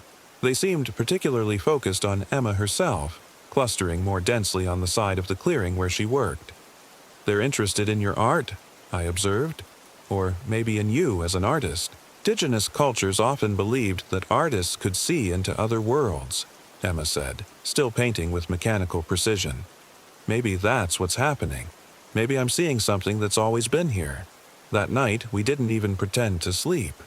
We sat in the RV's main compartment with every light blazing, watching through the windows as the watchers emerged fully from the forest. They moved in slow, synchronized patterns around our campsite, never approaching within 10 feet but maintaining a constant presence. They were beautiful in an alien way, tall and graceful, with skin that seemed to glow faintly in the darkness. Their movements had a flowing quality that reminded me of underwater creatures, as if they were swimming through air instead of walking on solid ground. Around 3 a.m., one of them approached our door. It was taller than the others, perhaps 8 feet in height, with features that were almost human but refined beyond normal proportions. Its eyes were large and dark, reflecting the light from our windows like black mirrors. It raised one elongated hand and pressed it against the RV's door, leaving a print on the metal surface. "What does it want?" Emma whispered. The creature seemed to hear her despite the closed door and windows. It tilted its head and made a sound that might have been words in a language I didn't recognize. The tone was melodic, almost hypnotic, and I felt my fear beginning to fade into curiosity. "Don't listen," I warned Emma. "Whatever it's saying, don't listen." But Emma was already moving toward the door, her hand reaching for the lock. "It's trying to communicate. Maybe we should—" I grabbed her arm, pulling her back. "No, we don't know what they are or what they want. We stay inside." The creature at the door continued its musical vocalizations for another hour, sometimes joined by others in a chorus that seemed to fill the entire forest. The sounds were hauntingly beautiful, and I found myself having to concentrate actively to resist their pull. When dawn came, the watchers faded back into the forest shadows, but they didn't disappear entirely. I could still see them moving between the trees, maintaining their vigil around our campsite. Emma's painting had changed overnight. The canvas now showed the clearing in perfect detail, including the Airstream and the two of us visible through its windows. But we weren't alone in the image. Dozens of watchers surrounded the vehicle, their faces turned toward us with expressions of patient anticipation. "I didn't paint this," Emma insisted, staring at the canvas in horror. "I fell asleep around midnight. When I woke up, it looked like this. Then they painted it. They're trying to show us something." I studied the image more carefully, looking for clues about the watchers' intentions. In the painting, they appeared to be offering something, their elongated hands extended toward our RV, palms open in what might have been a gesture of invitation or gift. "Maybe they're not hostile," Emma suggested. "Maybe they're trying to welcome us. Or maybe they're trying to lure us out of the RV." That day, we made another attempt to leave. I checked every system in the vehicle multiple times, but nothing worked. The engine wouldn't start, the generator was dead, even the simple 12-volt systems had failed. It was as if the Airstream had been drained of all electrical energy. More disturbing was what happened when I tried to walk out of the clearing to get help. I could approach the tree line easily enough, but when I tried to step into the forest itself, I encountered what felt like an invisible barrier. Not a physical obstruction, but a psychological wall that filled me with overwhelming dread. Every step away from the clearing became harder until I was paralyzed with terror and had to retreat to the RV. Emma experienced the same phenomenon when she tried to leave. Whatever force controlled the Watchers had effectively imprisoned us in the clearing. They want us to stay, Emma said. But why? I was beginning to form a theory, but I didn't want to voice it. The Watchers' behavior reminded me of something I'd seen during my pediatric rotations. The way children with autism sometimes fixated on specific objects or people, studying them with intense focus as if trying to understand something beyond their comprehension. Maybe the Watchers were trying to understand us. Maybe we were as alien to them as they were to us. That evening, Emma made a decision that changed everything. "I'm going out there," she announced as the Watchers began their nightly emergence from the forest. "Absolutely not. We stay in the RV." "Sarah, look at them. Really look at them. They're not attacking us. They're not trying to hurt us. They're just watching, learning. Maybe it's time we learned about them, too." "Emma, no. We don't know what they're capable of." But she was already moving toward the door, her hand on the lock. "I'm an artist, Sarah. This is what I do. I observe, I study, I try to understand. These beings are offering me the chance to see something no human has ever documented. Or they're offering you the chance to become their next victim." Emma paused, her hand still on the door. "Maybe. But what if they're not? What if this is the discovery of a lifetime and we're too afraid to embrace it?" Before I could stop her, she opened the door and stepped outside. The Watchers immediately responded to her presence, moving closer but still maintaining their respectful distance. The tall one that had approached our door the previous night glided forward until it was perhaps 5 feet from Emma, close enough for her to study its features in detail. Up close, it was even more beautiful and alien than I'd realized. Its skin had a translucent quality that seemed to shift between pale white and subtle hues of blue and green. Its eyes were larger than human eyes, with no visible pupils but in depth that suggested vast intelligence. When it spoke, its voice was like wind chimes and flowing water combined into something almost musical. "We see you," it said in careful, accented English. "You make images. You show truth." Emma's face lit up with wonder and excitement. "You can speak our language? We learn. We watch. You teach without knowing. What do you want from us?" The creature tilted its head, considering the question. "We want to understand. Your kind is new, different. We have watched for long time, but never close, never safe." I remained in the doorway of the RV, torn between the desire to protect Emma and my own curiosity about these impossible beings. From inside, I could hear their conversation, but couldn't see all the subtle details of their interaction. "Where do you come from?" Emma asked. "Here. Always here. Before your kind came. We are part of forest. Forest is part of us. Are there more of you?" "Many. All through these woods, but shy. Afraid of your kind. You bring noise, cutting, fire. You change things." Emma nodded, understanding, flooding her face. "We're destroying your habitat. That's why you're studying us. You're trying to figure out how to coexist. Some, yes, say, drive away. Some say, hide deeper, but you are different. You see beauty. You make images of truth. Maybe you help us understand." The conversation continued for another hour, with Emma asking questions and the lead watcher responding in its careful, halting English. Gradually, I began to understand what was happening. These beings were the forest's original inhabitants, creatures that had evolved alongside the ancient trees over millennia. They were intelligent but non-technological, living in harmony with the ecosystem in ways that humans had forgotten. Our species' expansion into their territory had forced them deeper into hiding, but they were curious about us and desperate to find some way to coexist. Emma's artistic nature had marked her as someone who might be sympathetic to their plight. They'd been drawn to her paintings, recognizing in them a perspective that saw beauty rather than resources, harmony rather than exploitation. When Emma finally returned to the RV, she was transformed, glowing with excitement and purpose. "Sarah, this is incredible. They're not dangerous, they're refugees. Climate change and deforestation have been destroying their habitat for decades. They're trying to adapt, to find ways to survive in a world that's changing too fast for them to understand. And they think we can help them. They think I can help them. My paintings, they see them as a form of communication, a way to bridge the gap between our species. They want me to document their existence, to help humans understand that we're not alone on this planet." I felt a chill that had nothing to do with the cool forest air. "Emma, think about what you're saying. These beings have kept you here against your will. They've disabled our vehicle, trapped us in this clearing. That's not the behavior of refugees. That's the behavior of captors. They're just afraid. They don't know if they can trust us. Once they're sure we won't betray them, they'll let us go. And what if they decide they can't trust us? What then?"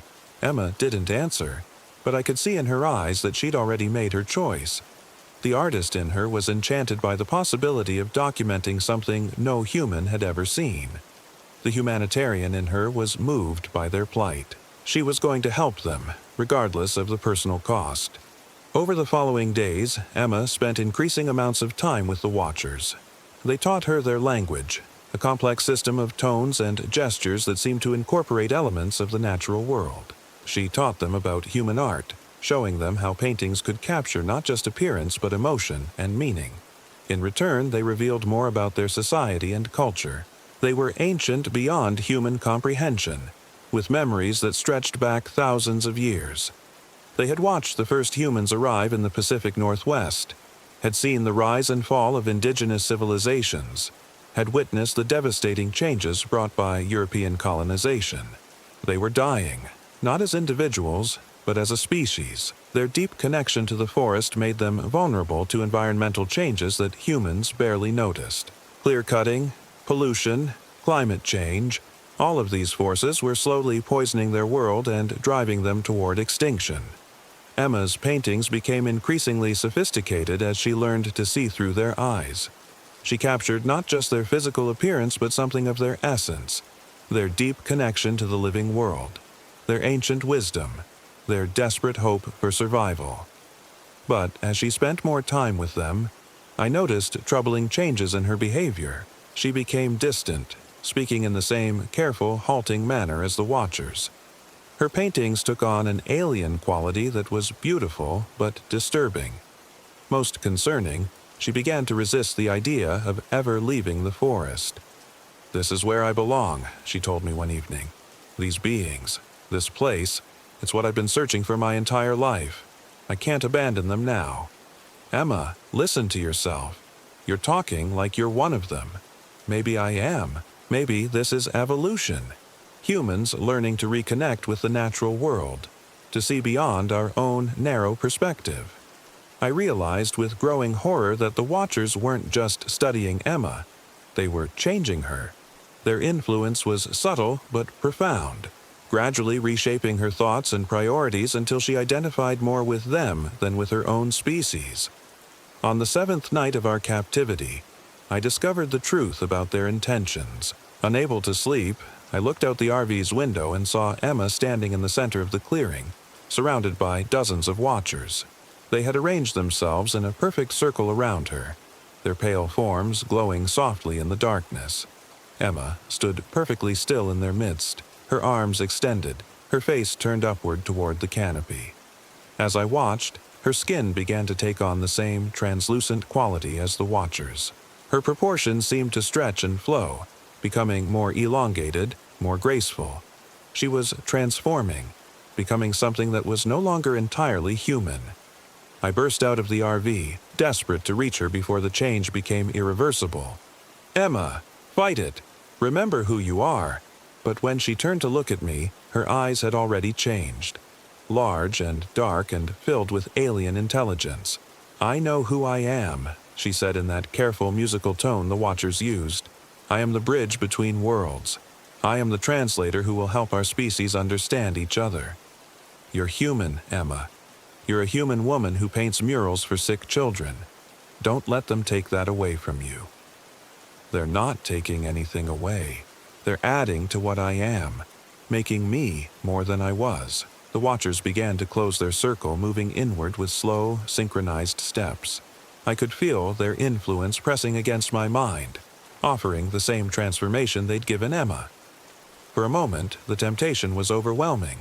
To join her, to become part of something larger and more beautiful than ordinary human existence. But my medical training kicked in, the analytical part of my mind that had been honed by years of dealing with life and death decisions. What I was seeing wasn't evolution or transcendence. It was a sophisticated form of parasitism. The Watchers were taking over human minds, using our bodies as vessels for their own consciousness. "This is a trap," I told Emma, though I could see that my words barely registered. "They're not trying to coexist with humanity. They're trying to replace us." "Replace is the wrong word," the lead watcher said, approaching from the circle. "We improve. We perfect. Your kind is flawed, destructive. We make better. By erasing everything that makes us human. By removing everything that makes you dangerous." I understood then that this had been their plan all along. They weren't refugees seeking coexistence. They were an invasive species seeking to colonize human consciousness. Emma's artistic sensitivity had made her an ideal test subject, but I was meant to be next. "No," I said, backing toward the RV. "I won't let you have her. Choice is not yours. Process has begun. Cannot be." But as I looked at Emma's transforming features, I saw something that gave me hope. Behind the alien intelligence in her eyes, I caught a glimpse of the woman I loved. Frightened, confused, but still present somewhere deep inside her changing mind. "Emma," I called out, putting every ounce of love and desperation into her name. "Remember the children's ward. Remember painting that mural of the underwater city for little Jake Martinez, the boy with leukemia. Remember how his face lit up when he saw the seahorses you painted just for him." For a moment, Emma's expression flickered. The alien composure cracked, revealing confusion and fear beneath. "Sarah?" she whispered, her voice sounding almost human again. "I'm here. I'm going to get you out of this." The Watchers sensed the threat to their control and moved closer, their musical voices rising in what might have been anger or alarm. But I had a plan. Desperate and probably suicidal, but the only option I could see. I ran back to the RV and grabbed the emergency flare gun from our safety kit. If the Watchers were truly part of the forest, if their consciousness was distributed through the ecosystem, then fire might be their greatest weakness. "Step away from her," I shouted, pointing the flare gun at the nearest ancient cedar. "Let her go, or I'll burn this whole forest down." The Watchers froze, their attention focused entirely on the weapon in my hands. For the first time since I'd encountered them, they looked afraid.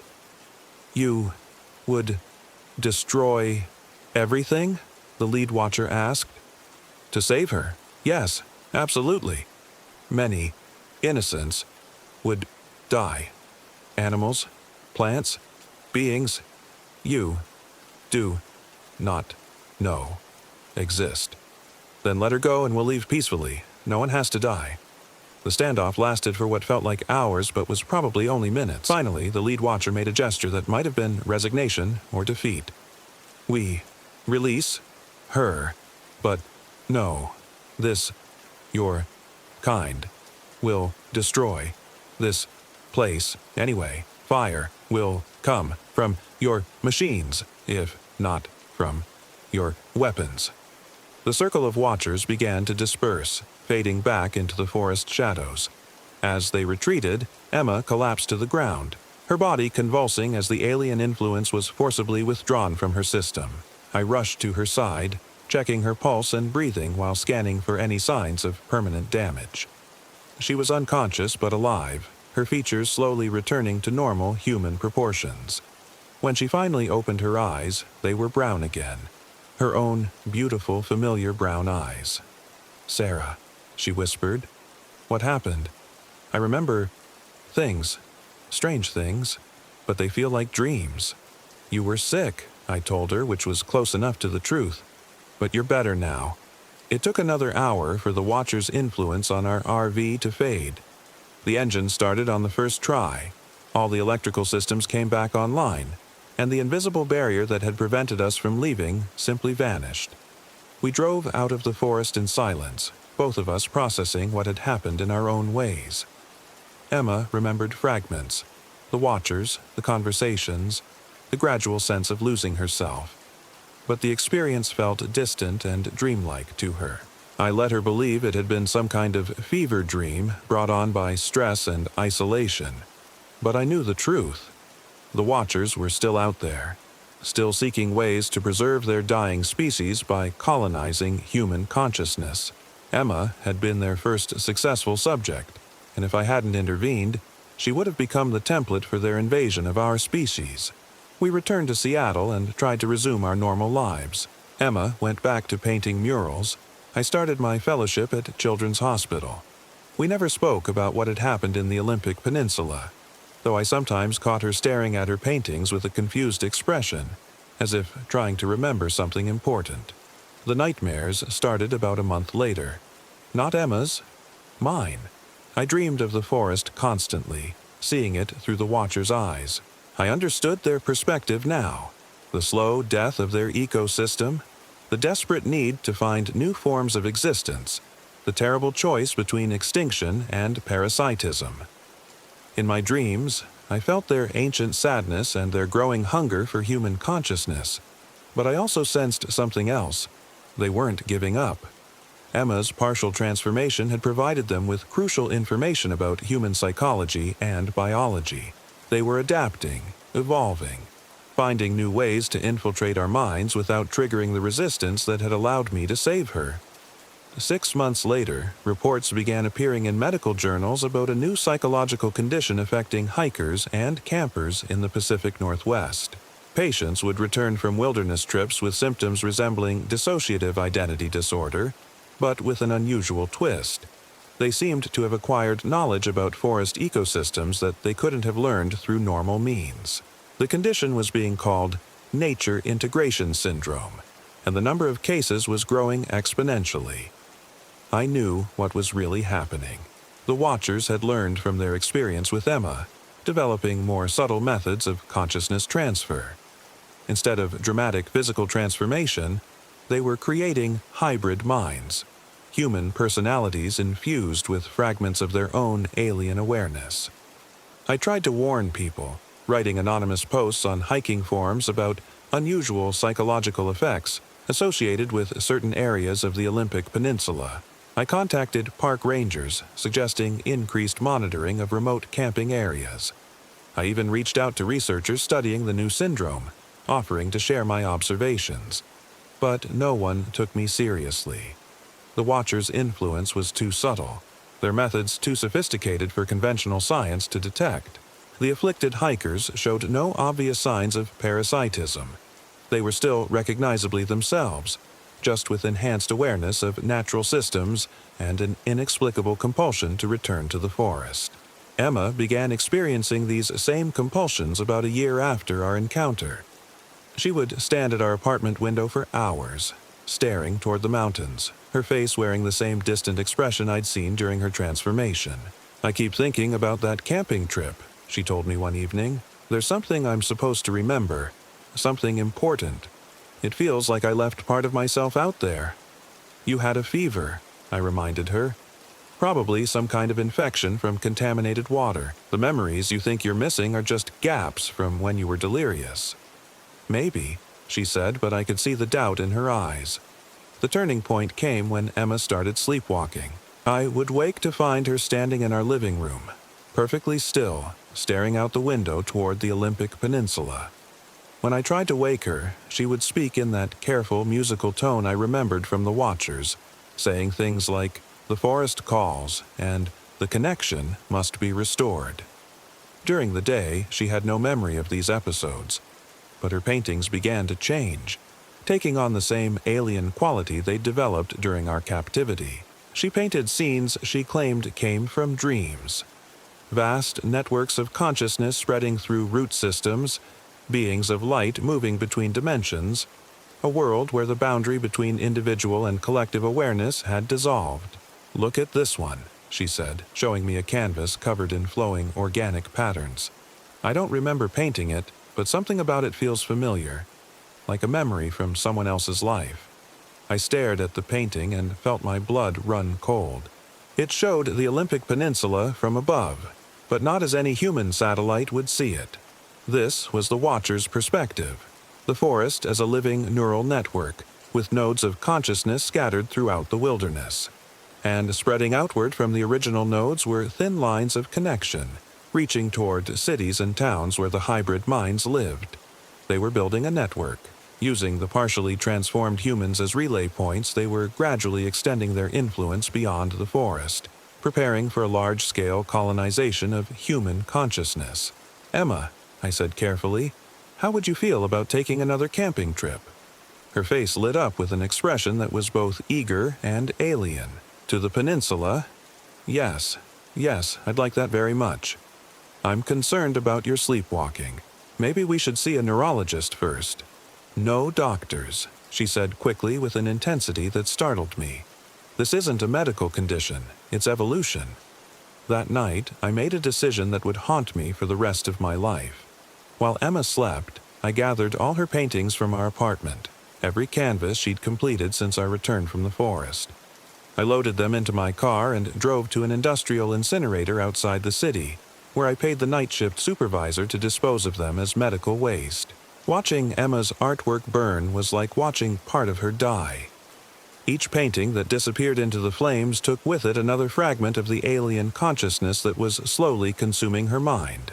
But it also destroyed pieces of her genuine artistic vision, the unique perspective that had made her paintings beautiful even before the watcher's influence. When Emma discovered what I'd done, her reaction was immediate and terrifying. "You destroyed them," she said, her voice carrying harmonics that no human throat should produce. "Years of work, irreplaceable connections. How could you? They weren't your paintings anymore, Emma. They were something else, something that was using you. Using me or enhancing me, making me part of something greater than the narrow confines of human perception. Listen to yourself. That's not you talking.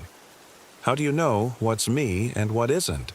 How do you know that what you call me isn't just a limited, damaged version of what I could become?" The argument continued for hours, but I could see that I was losing her. The destruction of her paintings had accelerated whatever process the watchers had begun, forcing their influence deeper into her consciousness. By trying to save her, I had made things worse. That night, Emma left. I woke to find the apartment empty, our car gone, and a note written in her handwriting but phrased in the formal, careful language of the watchers. "Sarah, we return to complete what was begun. The network requires nodes. The forest requires ambassadors. You have chosen separation over unity, fear over growth. We regret your decision but accept it. Do not follow. The path you walk leads only to endings. The path we walk leads to beginnings." I called the police, reported her missing, hired private investigators, but I knew where she had gone and why I would never see her again. Emma had returned to the Olympic Peninsula to undergo the complete transformation I had interrupted a year earlier. The guilt was overwhelming. In my effort to save her from the Watcher's influence, I had driven her back to them. My medical training, my scientific skepticism, my refusal to accept the possibility of consciousness beyond human understanding. All of it had failed her when she needed me most. But there was something else driving my desperation to find her. I was beginning to experience the same compulsions she had described. The dreams started subtle, just flashes of forest imagery mixed with my normal sleep patterns. But gradually they became more vivid and coherent. I saw the world through multiple perspectives simultaneously, understanding the complex web of relationships that connected every living thing in the ecosystem. I felt the slow, patient thoughts of ancient trees and the quick, bright awareness of woodland creatures. Most disturbing were the dreams where I found myself back in the clearing where we'd been held captive, standing in the center of a circle of watchers while Emma approached me with her transformed features and alien eyes. "You understand now," Dream Emma would say. "You see why I had to come back. This is what we were meant to become." I would wake from these dreams feeling refreshed and strangely peaceful, which terrified me more than any nightmare could have. The Watchers weren't just targeting people who visited their territory. They were creating connections with anyone who had significant exposure to their influence. Through Emma's transformed consciousness, they were reaching out to me. The psychological impact was devastating. I began making mistakes at the hospital, losing focus during critical procedures, missing important details in patient assessments. My supervisors expressed concern about my fitness for duty. Colleagues suggested I take a leave of absence to deal with whatever personal crisis was affecting my performance. They were right, of course. I was having a personal crisis, but it wasn't the kind that conventional therapy could address. How do you explain to a psychologist that alien beings from an ancient forest are slowly colonizing your mind through a connection established with your missing girlfriend? I tried everything I could think of to resist their influence. Meditation, medication, cognitive behavioral therapy, even experimental treatments for dissociative disorders. Nothing worked. The dreams became more frequent and more compelling, and I found myself researching camping equipment online, planning another trip to the Olympic Peninsula. The rational part of my mind knew this was exactly what the Watchers wanted. They were drawing me back to complete the process they'd begun with Emma, to add another node to their growing network of hybrid minds. But the alien part of my consciousness, the part that was growing stronger every day, whispered that resistance was futile and transformation was inevitable. 6 months after Emma's disappearance, I made my choice. I couldn't fight the compulsion anymore, and I couldn't continue living with the guilt of having failed her. If the Watchers wanted me, they could have me. At least I would be with Emma again, even if we were no longer entirely human. I bought a small camping trailer, nothing as elaborate as the Airstream we'd shared, just a basic unit that could house one person for a few days. I loaded it with supplies and drove toward the Olympic Peninsula, following the same route Emma and I had taken during our ill-fated vacation. But as I neared the forest boundaries, something unexpected happened. The dreams stopped. The compulsive pull toward the Watcher's territory faded, replaced by clarity I hadn't experienced in months. It was as if crossing some invisible threshold had broken their hold on my mind, freeing me from the gradual colonization of my consciousness. I pulled over at a rest stop just outside the national park and sat in my car, trying to understand what had happened. The silence in my mind was profound. No alien whispers, no forest dreams, no sense of connection to the ancient consciousness that had been slowly consuming my thoughts. Then I saw her. Emma was sitting at a picnic table near the restrooms, looking exactly as she had before our encounter with the Watchers. No elongated proportions, no translucent skin, no alien grace in her movements. She appeared completely human, completely normal, completely herself. I approached cautiously, half convinced I was hallucinating. But when she looked up and smiled, it was Emma's genuine smile. Warm, slightly crooked, filled with the mischievous intelligence I had fallen in love with. "Hello, Sarah," she said. "I've been waiting for you." "Emma? How are you here? What happened to the transformation?" "There was no transformation. There never was." I stared at her, confused and suspicious. "I saw it happening. I saw you changing, becoming one of them." "You saw what they wanted you to see. What I needed you to see. I don't understand." Emma stood up and gestured for me to join her at the picnic table. As I sat down across from her, she began to explain what had really happened during our captivity in the forest. "The Watchers are real," she said. "Ancient, intelligent, desperate to survive in a changing world. But they're not the parasitic colonizers you think they are. They're refugees, exactly as they originally claimed. Then why the deception? Why make me think they were taking over your mind? Because they needed to test something, and I volunteered to help them. Test what?" whether human love is strong enough to overcome fear, whether someone could see past the surface changes and hold on to the essential person beneath. Emma reached across the table and took my hand. Her touch was warm, familiar, completely human.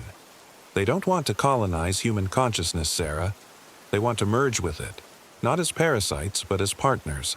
But they needed to know if such a partnership would destroy what makes us human, or if the bonds between people are strong enough to survive transformation. And my reaction proved what? That love is stronger than fear. That you would risk everything to save me, even when you thought I was becoming something alien. That the essential connections between people transcend physical form or cognitive structure. I felt tears streaming down my face, relief, confusion, and anger all mixed together. You put us both through hell for an experiment? I put us through a test that could determine the future of two species. The Watchers are dying, Sarah. Not just individuals, but their entire way of being. Climate change, deforestation, pollution, all of it is killing the consciousness that has existed in these forests for millennia. So they want to merge with human minds as a survival strategy. They want to offer humans something we've lost, a deep connection to the natural world, an understanding of our place in the ecosystem, the wisdom that comes from millions of years of evolution. In return, we provide them with new forms of consciousness, new ways of experiencing reality. Emma pulled out a small sketchbook and showed me drawings that took my breath away. They depicted a future where the boundary between human and natural consciousness had dissolved, not through parasitism or colonization, but through genuine partnership. Cities that grew like forests, technology that worked in harmony with biological systems, humans who thought in terms of centuries instead of years. This is what they're offering, she said. Not replacement, but expansion. Not the end of humanity, but the next phase of human evolution. And the people with nature integration syndrome? The hikers who've been affected? Volunteers. People who've chosen to participate in the early stages of the merger. They're still completely human, just with enhanced awareness of ecological systems. They're not controlled or colonized. They're educated. I studied Emma's face, looking for any sign of alien influence or deception, but she seemed entirely herself. The woman I loved, unchanged by her experience except for a new depth of understanding in her eyes. Why should I believe any of this? I asked. How do I know you're really you and not some sophisticated imitation? Emma smiled and pulled out her phone, showing me a video she'd recorded. It was dated just 2 hours earlier and showed her sitting at this same picnic table, looking directly into the camera. "Hi, Sarah," video Emma said. "If you're watching this, it means you followed the compulsion they planted in your mind and driven here to find me. But here's something they didn't tell you. The compulsion works both ways. They've been calling you here, but I've been calling you too. The woman you love, the Emma you remember, the person you risked everything to save. I'm still here, still me, still choosing to love you despite everything we've been through." The video continued for several more minutes, with Emma explaining details about our relationship that only she could know. Private jokes, intimate moments, shared dreams for the future. No alien intelligence could have replicated those memories with such accuracy and emotional depth. "I'm real," the present Emma said, taking my hand again. "And I'm offering you a choice. We can walk away from all of this, return to Seattle, pretend none of it ever happened. The Watchers will respect that decision. They won't pursue us or try to influence us further. Or we can participate in something unprecedented. The conscious evolution of human awareness, guided by wisdom that spans geological time. We could help bridge two forms of consciousness that have never successfully communicated before." I looked around the rest stop. Ordinary picnic tables, ordinary trees, ordinary sky. But now I could sense something beneath the surface, a vast network of awareness that connected every living thing in subtle ways. Not alien or threatening, but ancient and patient and infinitely wise. What would happen to us? Would we still be ourselves? More ourselves than we've ever been. The Watchers don't want to erase human individuality. They want to enhance it, to show us perspectives we never imagined possible while still preserving everything that makes us unique. And if something goes wrong, if the merger doesn't work the way they expect, then we deal with that together. We've already proven that our connection is strong enough to survive misunderstanding, fear, and separation. Whatever comes next, we face it as partners. The decision should have been harder. After everything I'd experienced, the terror, the confusion, the months of believing I'd lost Emma to alien influence, I should have been more cautious, more skeptical, more resistant to any proposal involving the Watchers. But looking into Emma's eyes, seeing the love and hope and genuine excitement there, I realized that I trusted her more than I feared the unknown. If she believed this was an opportunity rather than a threat, if she thought the Watchers could be partners rather than parasites, then I was willing to take that leap with her. "Okay," I said, "but if this goes wrong, if they try to erase us or control us, we fight back together." "Agreed. But Sarah, I don't think we'll need to fight. I think we're about to discover something beautiful." That evening, we drove deeper into the Olympic Peninsula, following roads that seemed to exist only when we needed them. The forest welcomed us with a sense of homecoming that felt both alien and familiar, as if we were returning to a place we'd never been but had always known. The Watchers met us at the same clearing where our ordeal had begun, but now their presence felt different. Not predatory or manipulative, but hopeful and patient. The lead Watcher approached us with the same careful grace I remembered, but its words were clearer now, its English more fluent. "You return by choice," it said. "This pleases us greatly." "We return with conditions," I replied. "We participate as equals, not subjects. We retain our individual consciousness and the right to refuse any aspect of the merger we find unacceptable. These conditions are acceptable. We seek partnership, not domination." The process that followed was nothing like the terrifying transformation I'd witnessed a year earlier. Instead of forcible change, it was more like gentle education, the Watchers sharing their perspective while carefully preserving our human viewpoint. They showed us how to perceive the forest as they did, as a single vast organism with billions of interconnected parts, each playing a crucial role in the health of the whole. The expansion of awareness was gradual and reversible. At any moment, we could choose to return to normal human consciousness, to step back from the merger and resume our ordinary lives. But as hours passed, neither of us wanted to retreat from the remarkable experience of seeing the world through truly ancient eyes. We learned that the Watchers were not a separate species, but rather the evolved consciousness of the forest itself, the cumulative awareness of every tree, every stream, every creature that had ever lived in these woods. They were the planet's memory, its deep wisdom, its patient understanding of cycles that spanned millennia. Human consciousness offered them something they lacked, the ability to change quickly, to adapt to new circumstances, to imagine possibilities that had never existed before.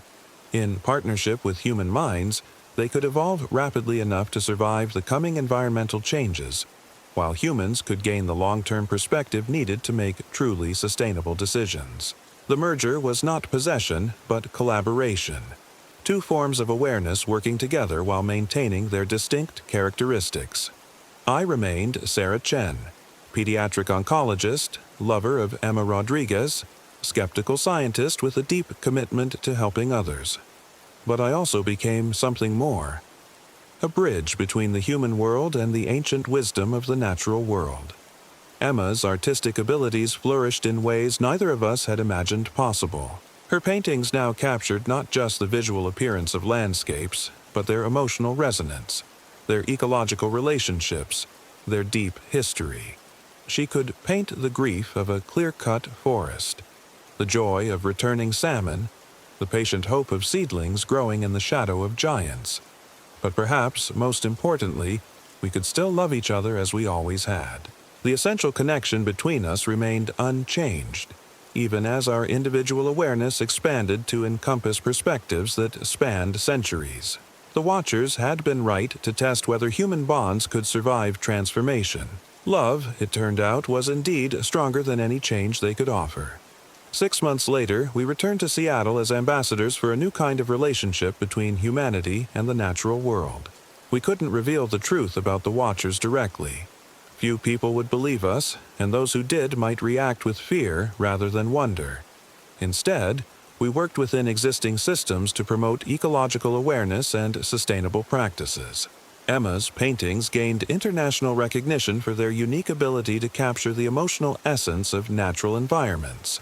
Museums and galleries competed to display her work, which seemed to awaken something primal in viewers, a sense of connection to the natural world that most people had forgotten they possessed. I specialized in treating children with environmentally linked illnesses, developing treatment protocols that addressed not just physical symptoms, but the psychological trauma of being disconnected from the natural world. My success rates were remarkable, though I could never fully explain the techniques I used to help young patients rediscover their place in the larger web of life. We also quietly recruited others who might be suitable for the merger, people whose work or perspective already aligned with ecological principles, who might benefit from the expanded awareness the Watchers could provide. Environmental scientists, conservation biologists, indigenous rights activists, artists and writers who could help communicate the urgent need for humanity to change its relationship with the planet. The network grew slowly but steadily. Each new partnership added another node to the expanding web of consciousness that connected human civilization to the ancient wisdom of the natural world. Not replacement, not colonization, but genuine collaboration between two forms of awareness that had been separated for too long. The nightmares never returned. Instead, I dreamed of forests that stretched beyond the horizon, of root networks that carried information faster than the internet, of a future where human cities grew like living organisms and technology worked in harmony with biological systems. They were beautiful dreams, filled with hope for possibilities I had never imagined. Sometimes, late at night, Emma and I would share our expanded awareness, seeing through each other's eyes and through the countless eyes of the forest consciousness. In those moments, we understood viscerally that we were part of something far larger than ourselves, not diminished by the knowledge but elevated by it. The Watcher's gift was not the loss of humanity but its fulfillment. By reconnecting us to the natural world from which we had sprung, they helped us become more fully ourselves than we had ever been alone. My name is Sarah Chen. I'm 31 years old now, and I survived something that changed everything I thought I knew about consciousness, love, and the future of human evolution. The experience left me forever transformed, but not in the way I had feared. I remained myself while becoming part of something magnificent, a partnership between species that offers hope for healing the ancient wound between humanity and the natural world. Sometimes that transformation is exactly what we need. Sometimes becoming more than human is the most human thing we can do. And sometimes the monsters in the forest turn out to be exactly the teachers we've been waiting for.